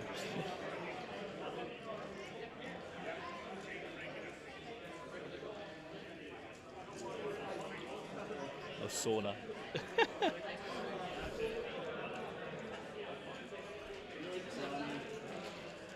So the table we're playing on is provided by Crafty Terrain.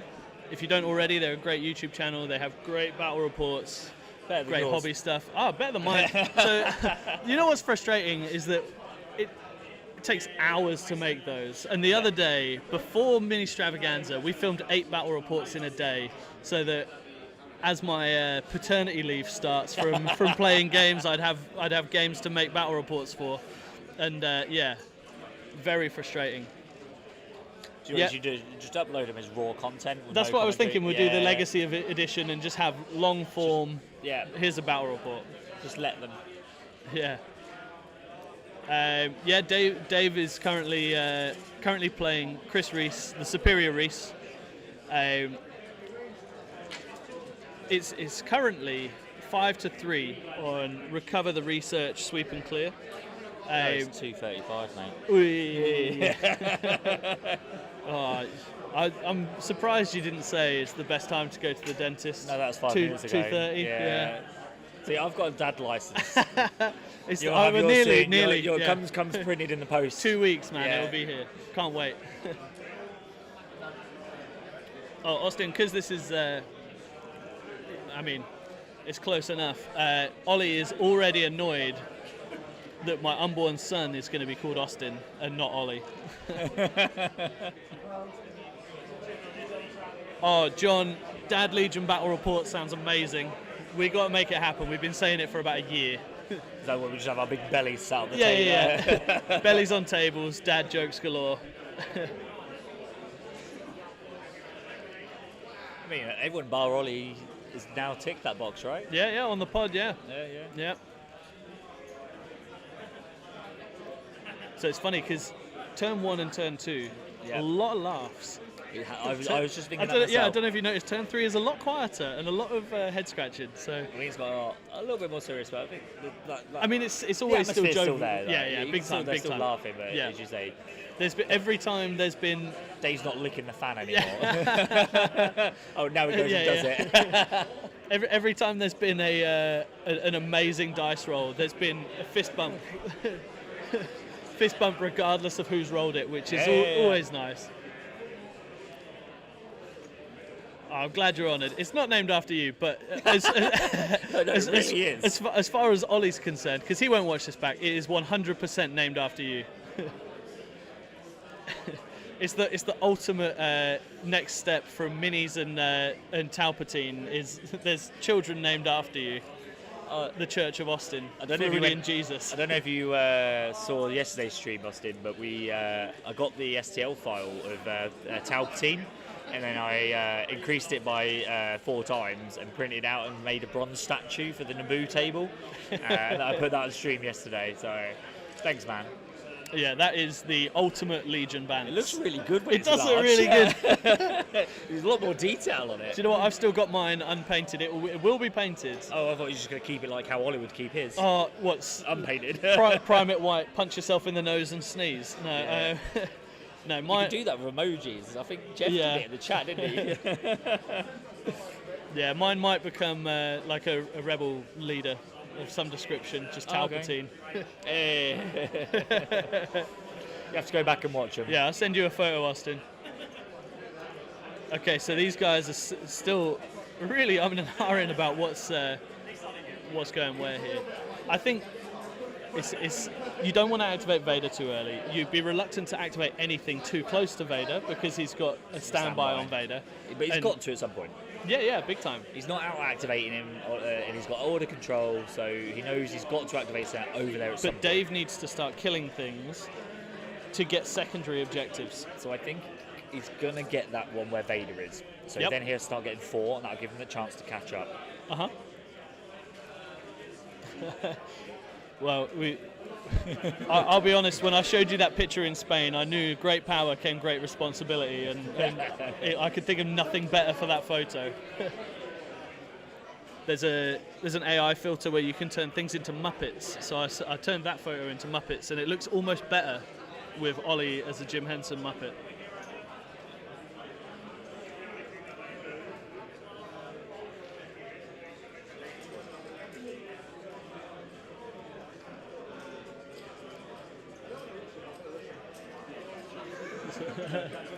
So Chris deciding now, activating the blue snail tank.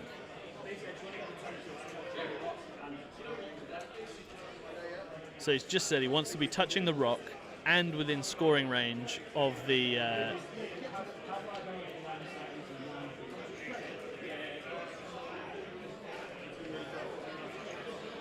he wants to be able to get line of sight on Krennic, move the tank.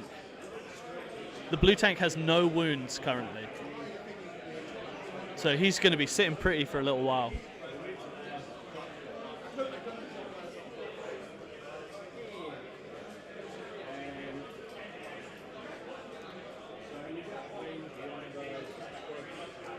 I'm not sure that he's going to have line of sight on Krennic, personally, because that big rock is pretty wide.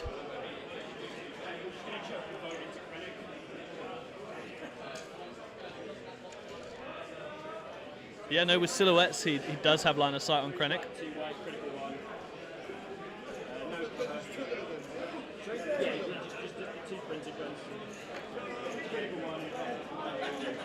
So shooting into Krennic.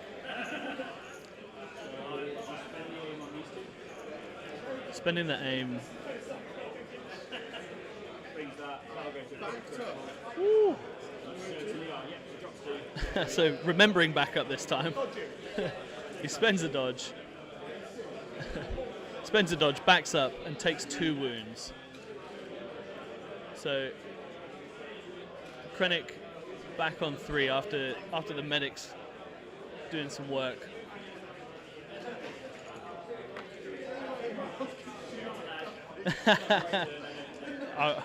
I'll send you the Muppet photo, but yeah, we keep that secret for next year.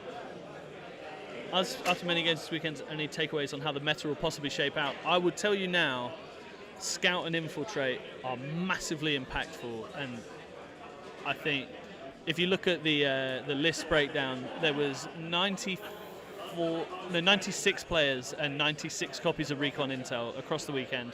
I think being able to get onto the board with Scout is huge, because then you can still take your 2 actions. So Scout 3 on something like the Imperial Scouts, or if you can get if you get your ARC troopers, they're just absolute beasts.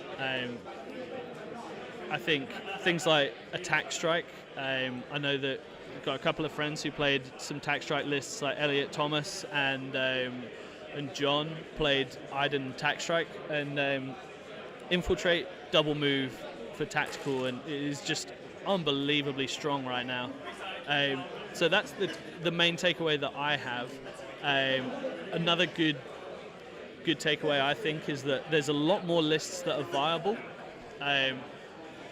Taking things like Abystan Pathfinder, you never would find too many Pathfinders in the old version, but I think in the new Legion there's a lot more viable options, which is amazing to see. But Battle Force is still real strong. 501st, EXD, Blizzard Force, really strong.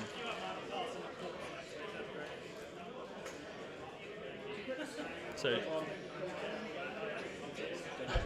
two crits into the snail. Spends a dodge, takes a wound. Oh, so the grey snail tank on 1 wound left. I think that should be fairly easy to get down now. So grey snail tank on 1 health left. It reversed. I came reversed. back earlier when Yeah. I thought it was dead because I couldn't see it. No, it reversed. But that means that the B1s whizzing towards it. I think they're going to try and whip a wound off with the PK. Yeah, try and keep it alive longer. Yeah, because Chris is going to want to be keeping some. Are they also scoring that point, or are they just cohere? No, they're just. No, they're going to cohere. They're not going to contest that point. Is that, yeah, cohere that way, range 1. Yeah.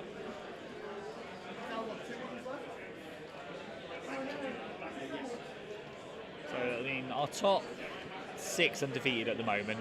We've obviously got Dave with Empire in his Vader list.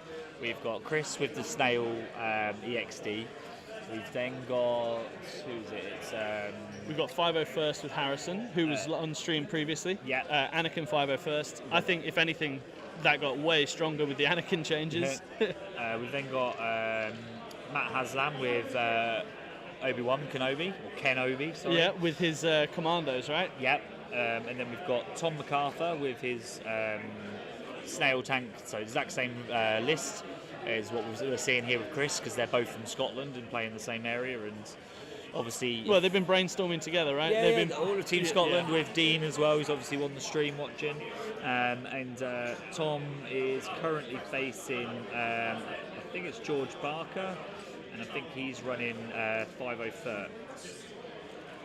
Oh, look at that. Yep, Anakin and 501st. Almost like that is busted good. Yeah, so we've got 2 XDs, 2 501st, an Empire, and then an Obi-Wan Kenobi. I mean, it's nice that over all of the 90 plus lists, there's been good variety. But huge. You can just see the better lists kind of floating to the top, or maybe not better lists, people that have practiced more. So you can take from your first or your previous edition and then add more to it. Yeah, I think there's the players that are at the top here as well. It's not like they're players that I've not seen in top 4, top 8 kind of positions in the past. Yep. So they've definitely either adapted very quickly, or they've managed to come up with a really good list and continued with it. Yeah. Because there are a few lists out there which, when I was going through validating them and stuff, I thought it was disgusting. Like Elliot from London. His list is 3 range troopers, beast. Iden, Inferno, 2 ISF, Iden, and then 3 Is it Shores, Krennic 3 or- Mortars, and Krennic. No, he hasn't got Krennic. Is it Veers? I think he's got I think another it's commander, Veers, right? yeah. I think it's Veers and Iden. Oh, it's so that there can be recovers. I think so, but it's also about having it so that she can infiltrate. Yeah. Yeah. But it's like, on paper, I'm like, that's a really nice, massive gun line with a lot of potential. And do you know what? I was talking to Elliot yesterday, and he was 2-1. Yeah. And he said the one that he lost, he made a mistake, has learned from it, Yeah. and at that point, you can't really be disappointed with losing your game. Callus. Callus, yes, that was it. he has, yes. Why would you? And Callus, his stock has gone up. I think, especially. reckon? I think with ISB investigation and now only having 5 turns of command cards, if you know that someone's got 2 1-pips, Yeah, the value. I think your value. Well, it's always a good unit. I think since his previous pass. I guess with kinda got how better. short the game is, and like obviously not every game's hit in turn 5, it's probably not a bad thing just to play at turn 2. You just force your opponent. You can't play a 1-pip Yeah. turn 3, and force that action real early on. Yeah. Mega aggression. Because even a cunning 2-pip, great card turn 2. Yeah. And you don't mind if you go first or second. Let's be honest. If they like, I'm seeing a lot of the 5-0 first are playing a 1-pip on turn 2 or turn 1. So Oh, do you know what? So Harrison in the last game, he said, I think it was from turn 2. He said, "I'm just playing 1-pips now until I win," and he did. and that's what he did.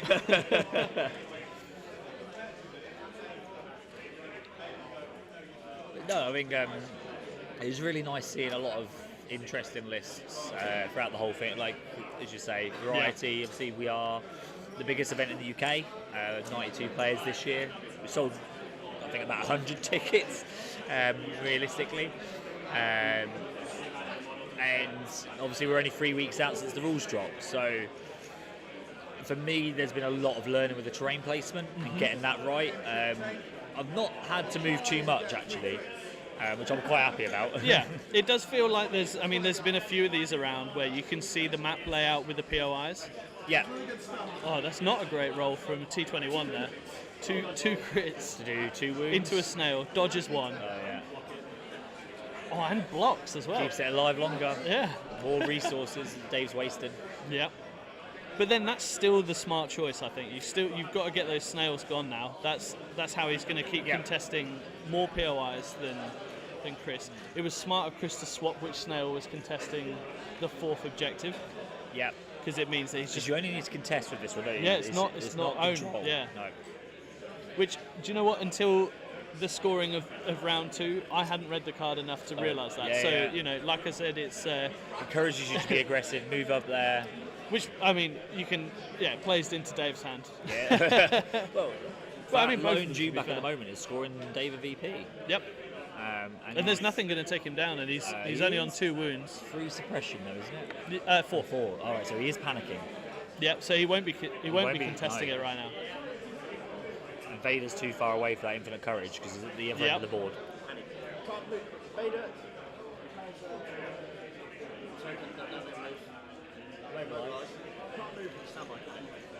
With higher rack counts and droids being stronger, I like tactical planning more than before in the 501st. Yeah, I think being able to take a higher activation count with 501st is definitely helpful. It's not an activation. To take it. I think the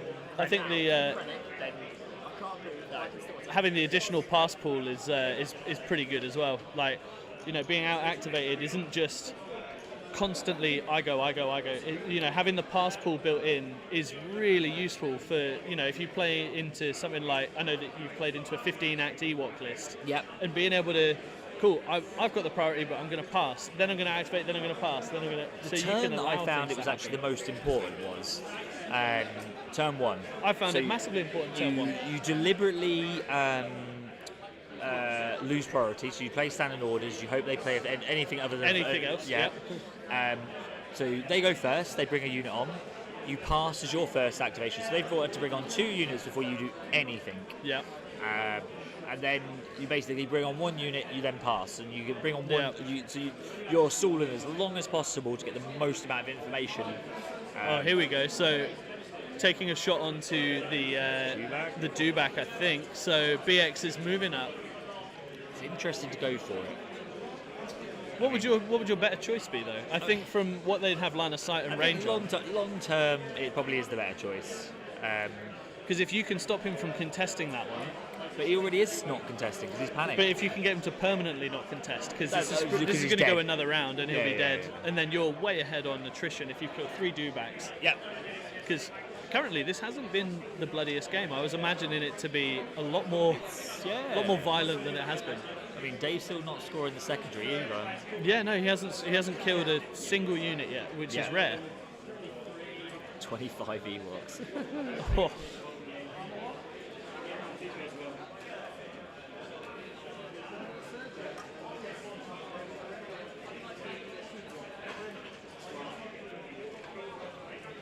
Oh, so it's just a wound and a suppression.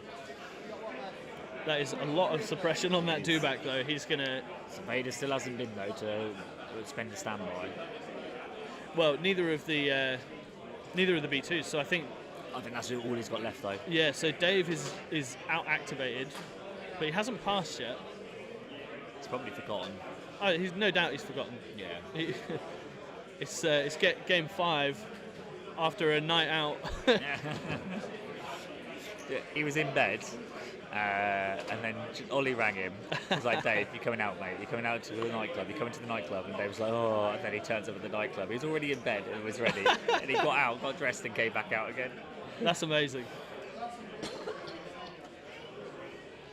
I think this is probably the clearest your voice has sounded after a Legion Karaoke session. Karaoke night out, whatever you say. Yeah.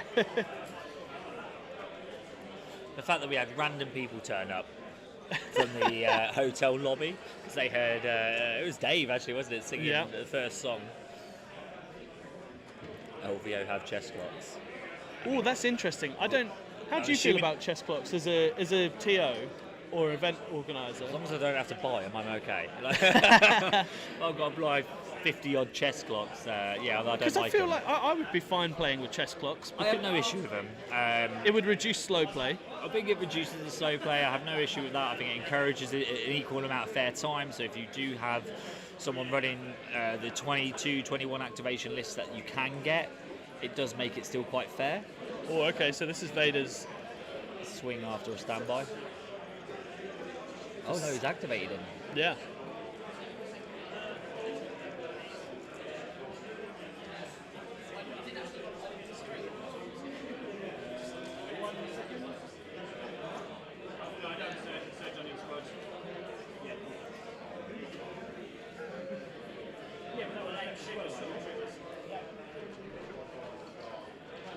So he's just trying to work out whether he's got a surge to spend to not die. Yeah. So there we go. That's the. Okay, so then force pushing the unit leader out of smart. That is the smart choice. So Vader's still scoring it.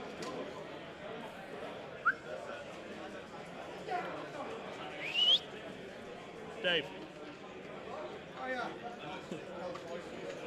He's then scoring a point on the on his secondary objective. He finally killed a unit. He's finally killed a unit. It's in a contested territory. So that makes it a lot closer, going 4-5, because Chris managed to get the 2. So Chris is going to be scoring. He's not scoring the one with the B2s and Vader. Not currently, but he does still have them to activate. Yeah, but he can't kill Vader, can he? No, but he could disengage. Because he's not currently contesting it. He's force pushed him out of range. So he's going to their have activation. to waste their activation. Yeah. So at the moment, he's not scoring it. He's scoring the middle one with Kalani, right? Yep. And then he's got the other one with the snail, and the one in the middle with the snail. So he's scoring 3 at the moment. He can get 4 if he disengages. If he sorts that one out. Dave is currently contesting 4. 5. He's got the one with the panic. Panicked. So he's panicked. So he's currently contesting 4, which is the maximum amount of VPs. Needs, yeah. So if he can keep Chris from scoring 4 and keep him to just 3, they'll be level. Yeah. So then Dave will then play Implacable, or actually I think he's probably more likely to play Vader's Might potentially. Dean is right. They do have disengage protocols, so then B2s. I don't know. I don't think if them ones do. They might do. Disengage protocols. I don't play CIS, so I know what it is. You're going to have to. It gives you disengage, so that he can move out of combat and then shoot Vader. And it doesn't reduce his speed. What is that? Upgrade? No, so from the 2-pip. Oh, of course. Yeah. You could. So. I think we're at this point in the game now where if you don't play every faction very often, it's quite easy to forget what all of the commanders' command cards do, especially now some have changed. I mean, you said about, obviously, I've only got to wait 8 years because there's a kid here from Poland and he's playing. I think he's between 8 and 10. And it's amazing that he's learned all the rules. Like you say, he's got playing previous as 2-pip. He knows he gets ruthless. He knows what that means. And my son used to play. I've got him playing from when he was about similar age, 7, 8 kind of thing.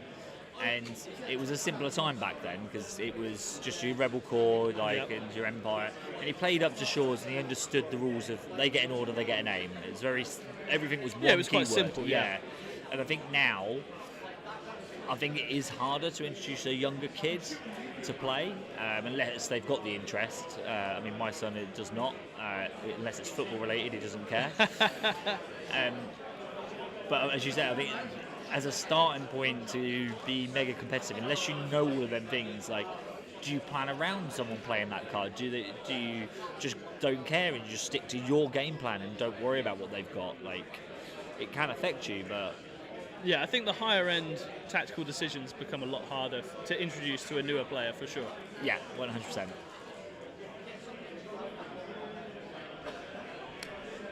There's a lot of head scratching, chin scratching. Yeah. We've still got half an hour left on the round.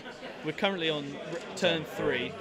So we might get 5. I don't think we need it. I don't think we'll need it. I think we will have a clear winner, even if we get timed out. Yeah. And I think that comes down to some Vader 1-pips and how they play out. Yeah, if he plays implacable, I think what he's going to try and do is get rid of that T series or Kraken or whatever off the middle point or something. Spend the surge for the save. T21's just not performing. The BX just saving out. There's still the laugh though, half hour left, things are neck and neck. But this is what we want. It's like there's closer games where they're more involved. I think it's not. You're not sitting there for 2 hours commentating on speculating key positions being the most boring thing ever. Well, I know that we've said before that at Worlds, obviously we had Mike and Oscar, and it was that. It was an absolute masterclass on how to play key positions. They were playing it perfectly. But it is 2 hours of do nothing, and then 20 minutes of everything rushes to the points. And it wasn't even like it was. It wasn't even 20 minutes of that. It was they burned through 4 turns in 30 minutes, and then it was 2 hours to do the last turn. Again, it makes sense because that is how that objective is played, and that's how you played the game. Yeah, that was key positions. There was nothing wrong with it. That's what it was. But you can't do that in this game now. yeah, absolutely. Oh, you're just going to sit back. I'm just going to score all this. Yeah, that's it. If you play too passively, you're going to end up just... I think their score shows it. It's 5-4. It's not a large difference. It's very close. If I look over at the other one of the undefeated tables nearby, I think their scores are very similar and close as well. And the other one's further away, so I can't see it. There we go. So B2's disengaging. Yeah, so moving to be able to score. Taking a speed dodge. 2 move. They don't need to. Well, there's still so there's aim shoots coming up. So T21's activating.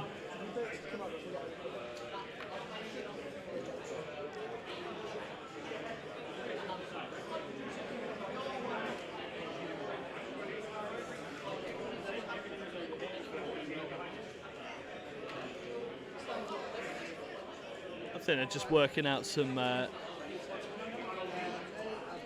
cover and some shots here, but T21's going to be shooting into those B2s, I believe.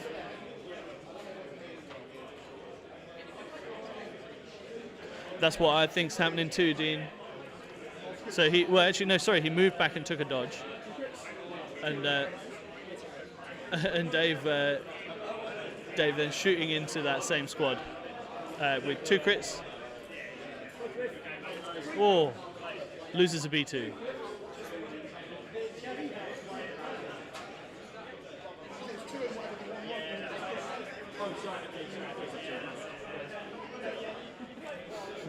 Okay, so losing 1 B2, and then Dave able to then move up.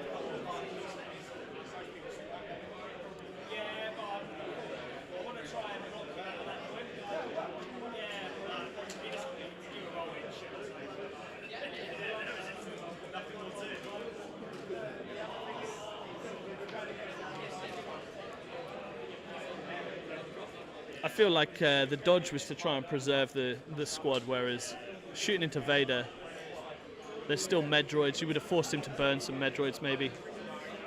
I think I probably would have been too tempted just to shoot as I get out of the melee there. Dave only has one face down order left. Face down order in the bag.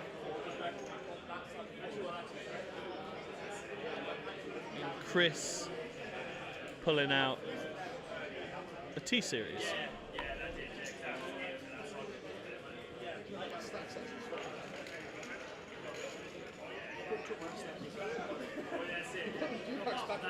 Did I? Yeah. Oh. Sorry. I'm all confused.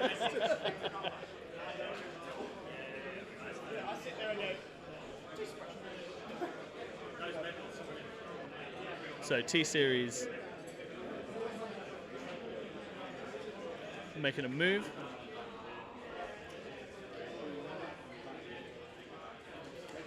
Making a second move. I think he's wanting to make sure that there's enough exemplar to pass around.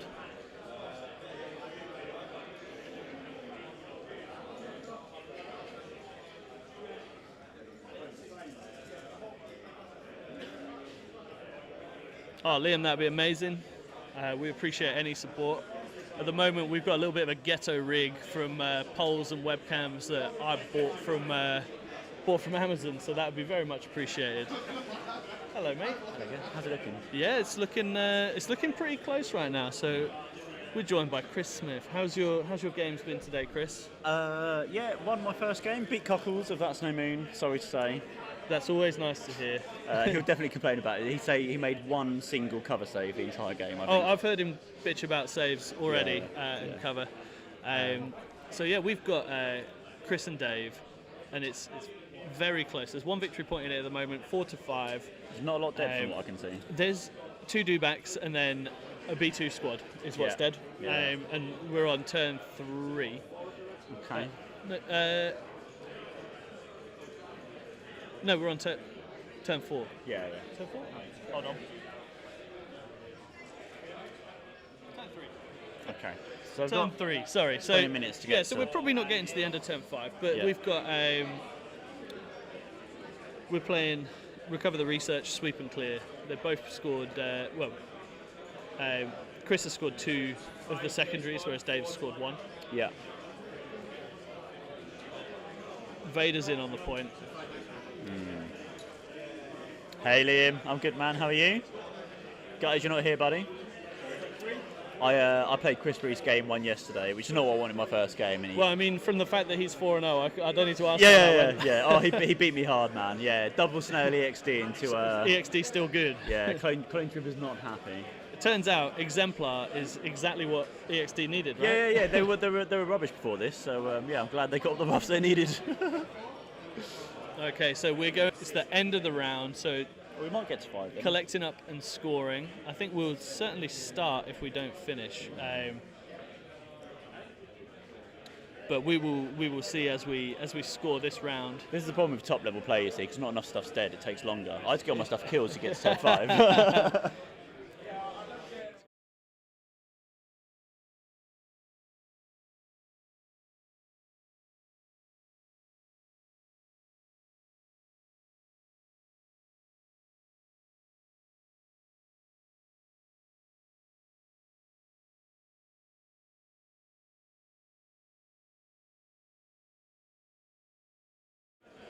Yeah, 7-8 at the moment, waiting for the command card choices.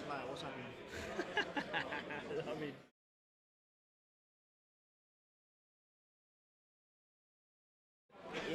two and three. Ooh. Right, let's see what.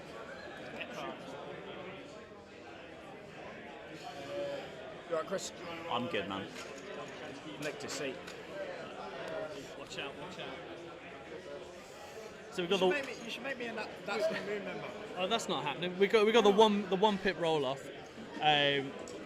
We got mechanized incursion against implacable. Implacable is definitely what Dave needs to try and get some more wounds through. Has Vader got any wounds on him? Vader's currently got no wounds on him, but he is contesting the point by some B2s. I think he can easily take care of the B2s, and then that is an uncontested point for Chris, which means he's going to score more. And with Vader, I mean, he doesn't even need to stay on the point, because the point can then, the stormtroopers can move up and cover that, and he can then burst off. But it's going to be interesting to see how aggressive Dave plays. I think, knowing Dave, the answer's very. Has it been fairly cagey so far? It has been quite cagey, yeah. I think it's just the nature of how it's ended up with having the double snails. Yeah. Chris played quite aggressively with one that contested 2 points. Yeah. As it's taken too many wounds, it's reversed back, and the other one has replaced it to contest more points. Yeah. Snails are great for double contesting with the length of that base. Yeah, absolutely.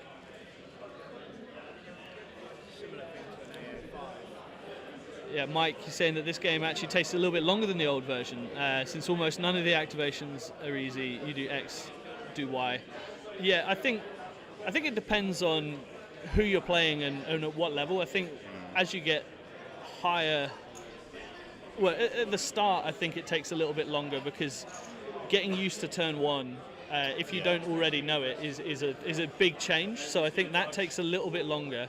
But then I think the more kind of middle players, the game starts to become a little bit quicker, because you know your command cards and you're kind of... Yeah. But then as you get to the higher tier, again, it slows down, because you've got more...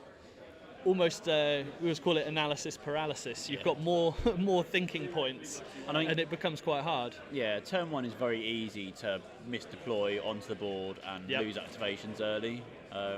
Depending on table, mission, deployment. So it's a real challenge, I think, in points. Yeah, for sure. So the snail ploughing into the dewback here. Oh, gets the miracle roll. Little dance from Dave there. He pulls the dewback while shouting the word dewback, flipping the token. So it's, if these weren't my tokens, I'd say they were rigged, because I can never pull what I want when I want to. Oh, he rallies just enough. Which is what he wants to see. I'll just go and get some cold air on my face. No, you stay here, mate. Mini cockles. Oh, so interesting here what the dewback's going to do. I think the dewback probably pivots and charges into the snail, because the snail's only got one left, I believe. It might have two. It's on 9. It's got two yeah, left. So 2 left to go, because he did medic it. So there's a very real chance of getting rid of that. Otherwise, he's got flamethrowers on these dewbacks and he hasn't used them. So he's either going past it to go to the B1s and try and just wipe the B1s. No, I think he's reversed. But yeah, okay, so there you go. So at the start of the activation, you get to pivot 90, then he has reposition, so he's pivoting another 90, and then charging in. But with Relentless, he's going to flamethrower the B1s, because the B1s are within range. They've only used one of their medic charges, I believe. Well, he only needs to kill the snail here, though, doesn't he? He does need to kill the snail, but I think the T-21s should be able to take it down. I guess that makes up for the save from the previous shot. This whole game has been very swingy on dice. Really. So 3 is ridiculous on a... Wow. And even saving 1 with B1s is... That's a lot of dice for nothing. Yeah, that was a big play for not a huge payoff there. But he is still contesting the objective. He's out of the front arc of the tank, so if it survives to next turn, the tank's going to have to move to shoot. I'm definitely not impartially hoping Chris Weed wins my central schedule. See, I find the dewback flames, they're just so inconsistent. I hate it. They are quite inconsistent, Yeah. you're not wrong. I think it becomes... It's like it averages half the unit size. Yeah, because it's black non-surging dice, right? So no, yeah. No, they do surge. Oh, black surging Yeah, dice, so- okay. But Yeah, it's just, I just find them, they're so weak, and they're 10 points. But I know Dave uses them differently to the way I do, because he's very, the dewbacks aren't in combat. Yeah. But I find just the combat just to be 10 times more effective. I think melee is where you want it. Yeah. Oh, here you go. So this is a good play because the B1s are moving into melee with an activated dewback. So it's going to keep the B1s safe up until the next turn anyway. But as there's only 17 minutes left on the round, there's a very strong chance that, depending on how the rest of this turn goes, we don't start the next turn. Because otherwise he's going to just absolutely eat those B1s for breakfast. Yeah. But well, depending on the dice roll, yeah, exactly. Not, yeah. But now he's not contesting the point. So moving in, taking a dodge.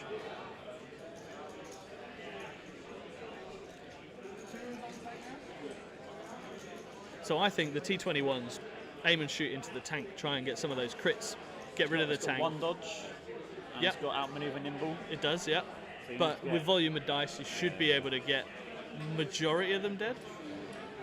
Dave decided to move up with some T21 storms.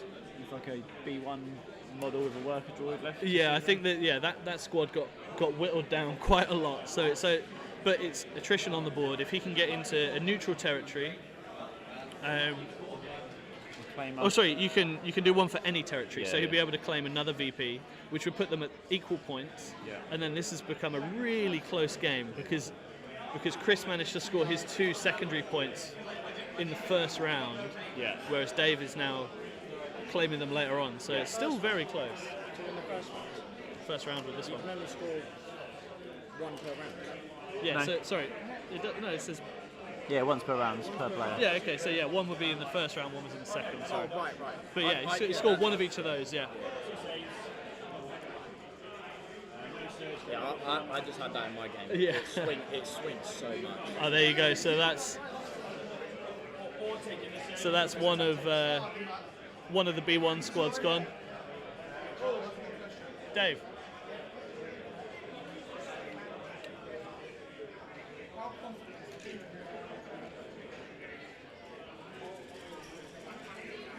Now, there's a little bit of thought process going on here. I think I would have scored that VP. So Vader is over here by the B2s. Between those 3 big rocks. Yeah, on the far right with the by the POI. So they're both contesting that one. Has he got? I think. It's implacable. I think Vader can murder them. So wait, where's the unit? So there's a unit of B2s by the far right at the bottom. Yep. Vader is next to them as well. So Vader could, because we're playing implacable. So where's the rest of his army? So I assume he's just scattered across here. Yeah. So Is there, so the is there a B unit here? there is a unit Looks of like a BXs just here. Yeah. I think he's probably going to end up going implacable into the BXs, and he's trying to get the enemy territory. Yeah, that would be the smart play for sure. Yeah, and that's why I don't think he's claimed it. Yeah. Well, no, because it's this turn, He can isn't only it? claim Yeah. it once per round. Interesting. Did he But that's kind of- divulge Vader's free Pippin infiltrate, yeah? Yeah, of course he did. Dave, Here's Dave. He's playing the most aggressive possible option. of course. All 3 games are ridiculously close. Oh, see, this is nice to hear. So for the top 6, all 3 games are very close. Harrison's game is 5-4 at the moment. Wow. Okay. And it looks very equal on kill points. Yeah. I can't quite remember. Then Matt Haslam's one.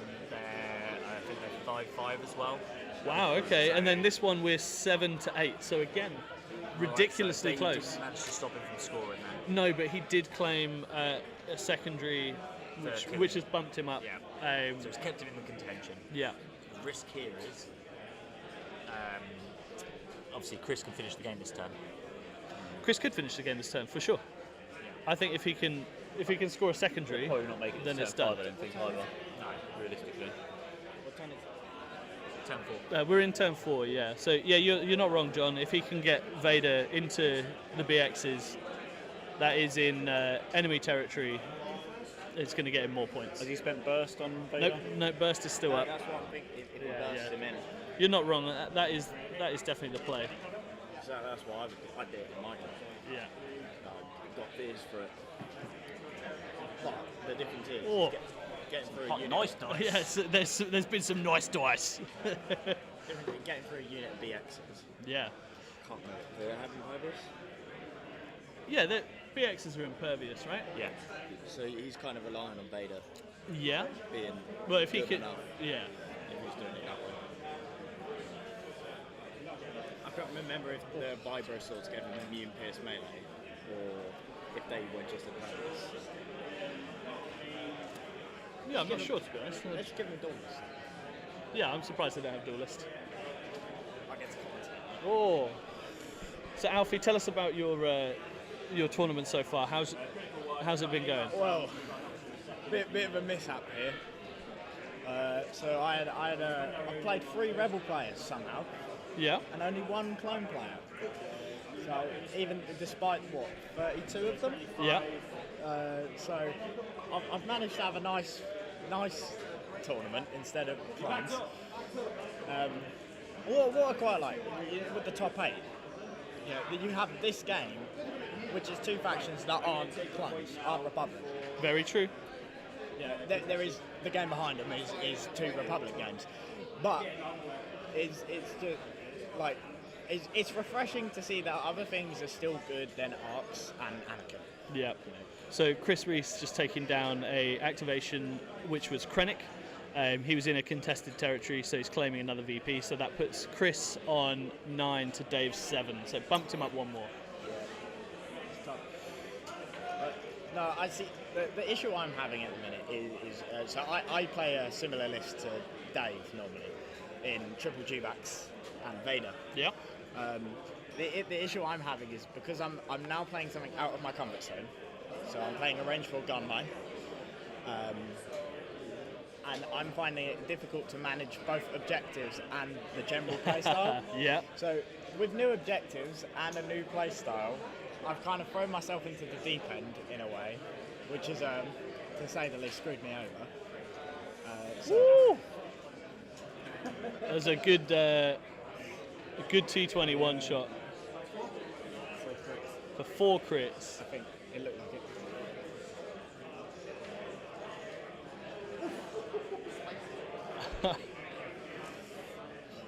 And that is a dead tank. So that's pretty big. But the reason that Chris moved the B1s into melee with the dewback is because they're still contesting the objective. So he's still going to be getting those points. It's recover, isn't it? Yeah, we're playing Recover the Research, Sweep and Clear. So you only have to contest it. Yep.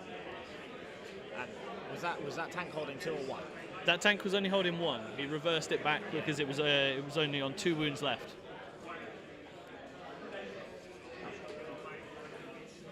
That has taken. I think being game depends on what Vader does, because if Vader can.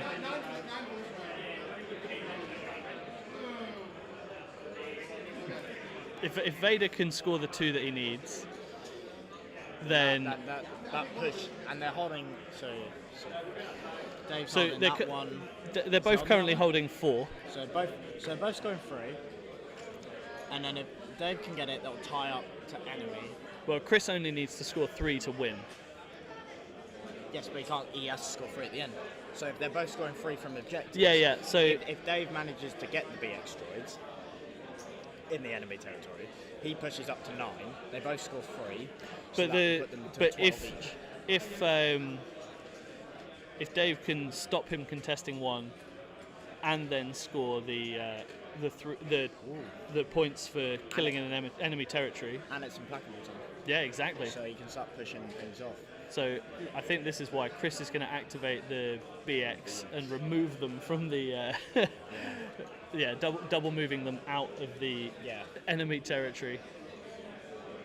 But maybe what Vader does is force push the B2s off the point and then bursts into that B1. It just murders the B1. Yeah. The one that's just south of the. I think they at the current point it's so up in the air you can't really. I think it's ridiculously close. That's for sure. I can't tell what either player is doing. I can tell what they're doing, but I think they're the quite. Way they're thinking. It's the high level players, right? Yeah. So they're thinking outside the box. It's like low life scum we are. But no, yeah, it is. It's just it's a good game.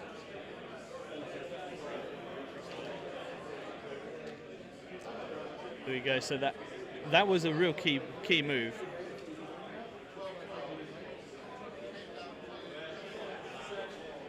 But I think this is going to secure it for Chris Reese.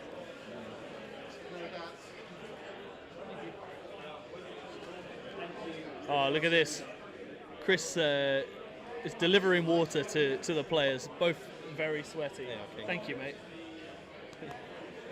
It's mine.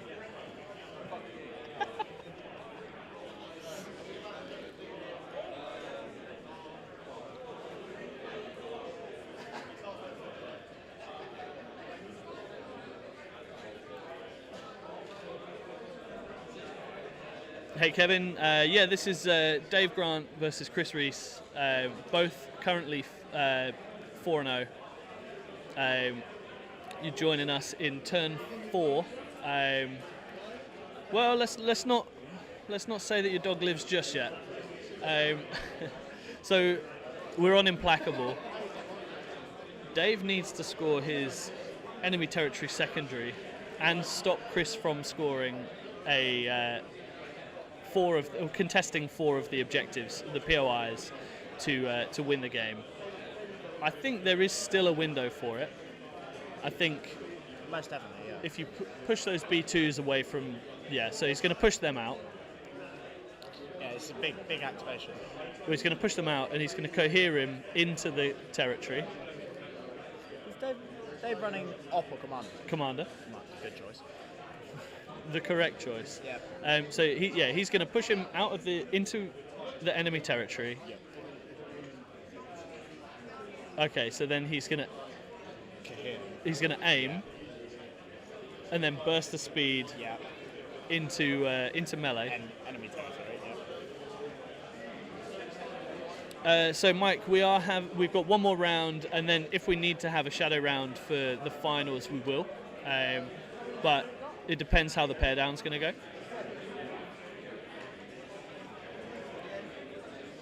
So Vader spending the aim to make it 6.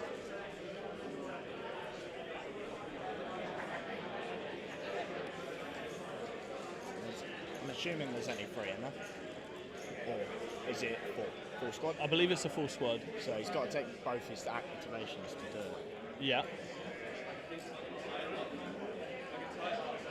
Unfortunately, So he's outside of the exemplar. 1 wound left on the unit leader. So he doesn't have choke, but he does have saber throw. So even if he withdraws and moves, Dave can saber throw into him. Wait, if he wins, yeah. See, I can't run. Yeah, so there's still another round, and they both still have a 1 pip. I can't justify choke anymore on Vader. Yeah, choke is a lot of points. Yeah, it's not even the points now. It's because Commander Vader especially needs force push. And I think a lot of force users still want force push, other than maybe OP Luke because he's got disengage. But I think the majority of them want it. Op Luke doesn't need it. Maul doesn't need it. I think Maul still wants it personally. He wants Having it, played but- a lot of Maul, I think I still always try and find the points for it because Yeah, burst and push is a hell of a drug when you've got 3 actions, so you can still recover. yeah. But a double move burst standby with a force push I is think force push huge. is not, but then Maul also has the ability to get disengage. Yeah, you're not So wrong. that's. But But he's also getting pushed back with Yes. his command card. yes, choke probably on Op Vader, and I wouldn't even put full force push on Op Vader. I don't think. Well, he needs it's tough. It's a hard choice, I think. it. Yeah. I think because. Oh, so Dave getting a core, not getting the Vader that he wants, because he's going to want to tie it up. Because I think now he's ahead on points destroyed. I think if he can kill the second B2, 2 B2s and a snail, is better than. Oh, actually, two Dewbacks and Krennic. It's probably quite close, I think. Well, Tubak's what, 100 points-ish? Krennic, about the same. So you're looking at 300 points from Dave's, and then But then the snail tank, 150 for the snail. and then the two B2s with the Haas. They're about 80 each, So yeah, it's going to be close, I believe. well, yeah, obviously I'm not a droid specialist, so I'm not sure. But Empire, I do know my fair share. Fair share of dying with it. So Dave with a handful of T21 dice, so I think he's just deciding which squad to activate.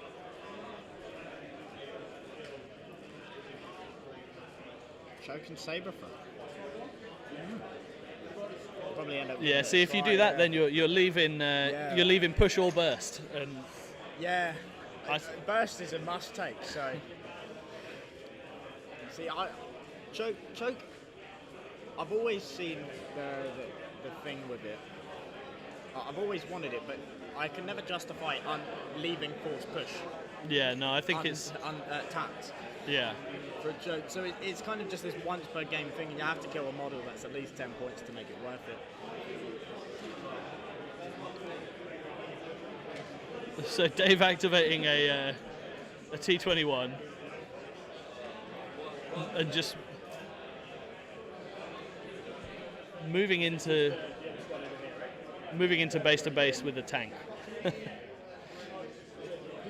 is one thing I do like about the cover rules, is that it makes lightsabers a lot more viable for saber throw. Yeah. Because, and it's the same thing as what I'm running RC97s, because it's just the cover is now so varied that a saber throw probably will getting one or two. Yeah, you're not wrong. So I just find that it makes it a bit nicer, a bit more forgiving. So I think Chris is trying to see if he can disengage and move out. I don't know if he can move further than range 1. No, he can. So he could move out of his territory with a disengage. Because then that just denies Dave the 2 points.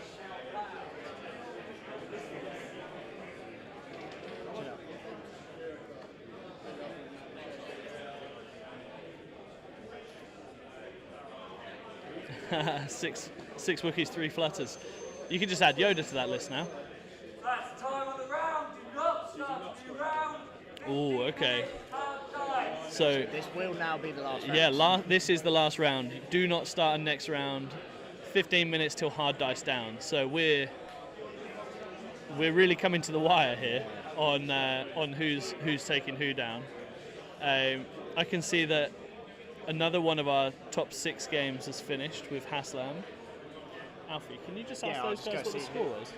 Just going to find out over here which one of our other 2 top 6 is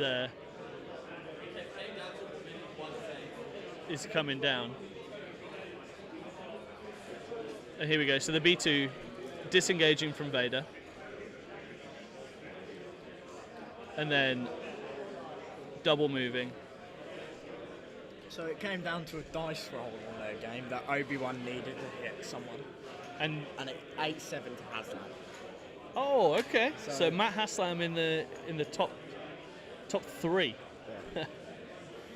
So with Obi-Wan as well, Yeah. slap someone. Okay, with so Obi-Wan. Vader activating with Dave.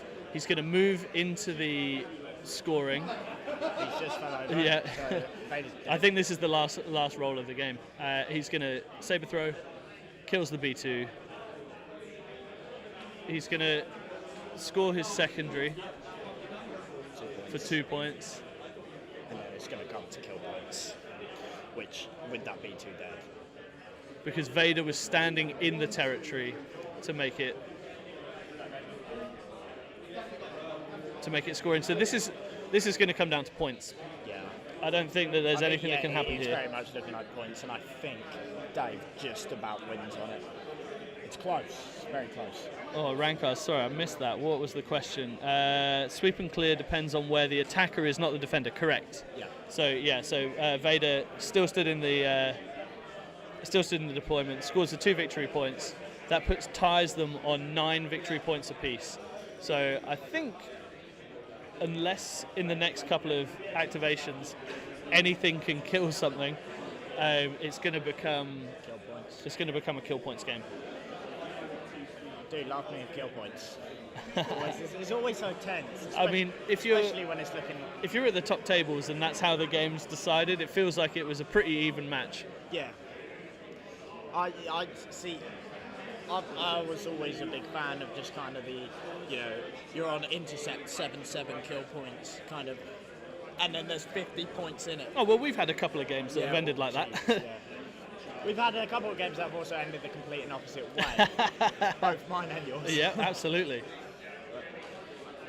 Okay, so BX droids charging into the dewback, desperately trying to finish this one off, because then that would mean that. That swings it, I reckon. I think that probably would swing it. Especially 2v2 squads, a B1 and a snail against 3 dewbacks and Krennic. I think that would sway it, but. Is that dewback also on an objective? It is, yeah, it's contesting, but Dave's currently contesting 5 of the 6, right, okay. So he doesn't need to contest all 5. That dewback probably. Oh, and the dewback saves, and I think that that's good. That might swing it Dave's way. I think. It very much looks like that. Yeah, I think Dean might be sacrificing his dog to Andy. Yeah, did not kill the dewback, so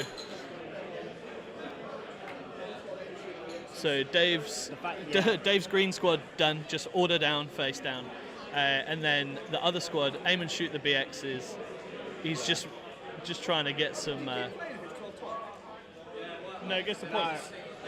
Yeah. He also can't do And we're going down to points. So there's the handshake, and we're going to work out who comes on points. I think that I think Dave has got it. This is the tense sit-down moment where you both get your calculators out. Yeah, getting the abacus out, working out who's got where. I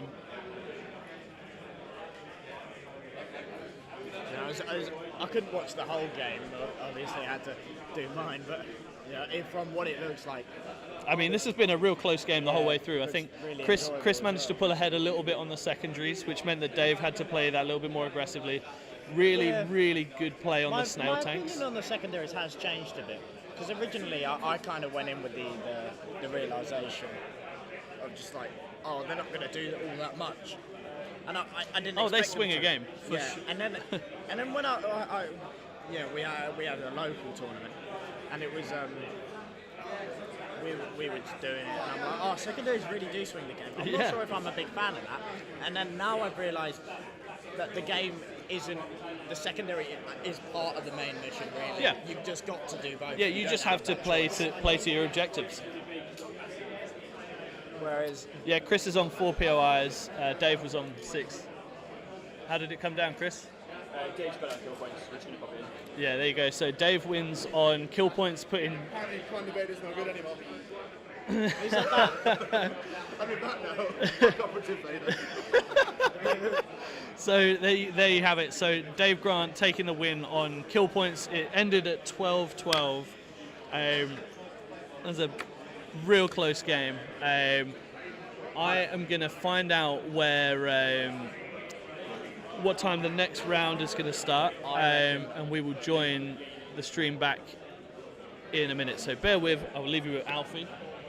Hello all. So I reckon game 6 is going to be a bit of a tough one for Dave. Unless he gets the pair down. I think there is a pair down. Not sure. So how is everyone finding the new edition? I'm not too sure on it myself.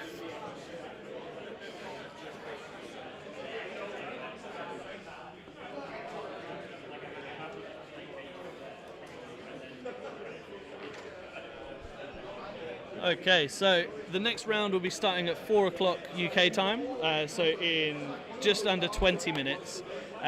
Thank you for joining us on the stream. We appreciate you guys joining us, and we shall see you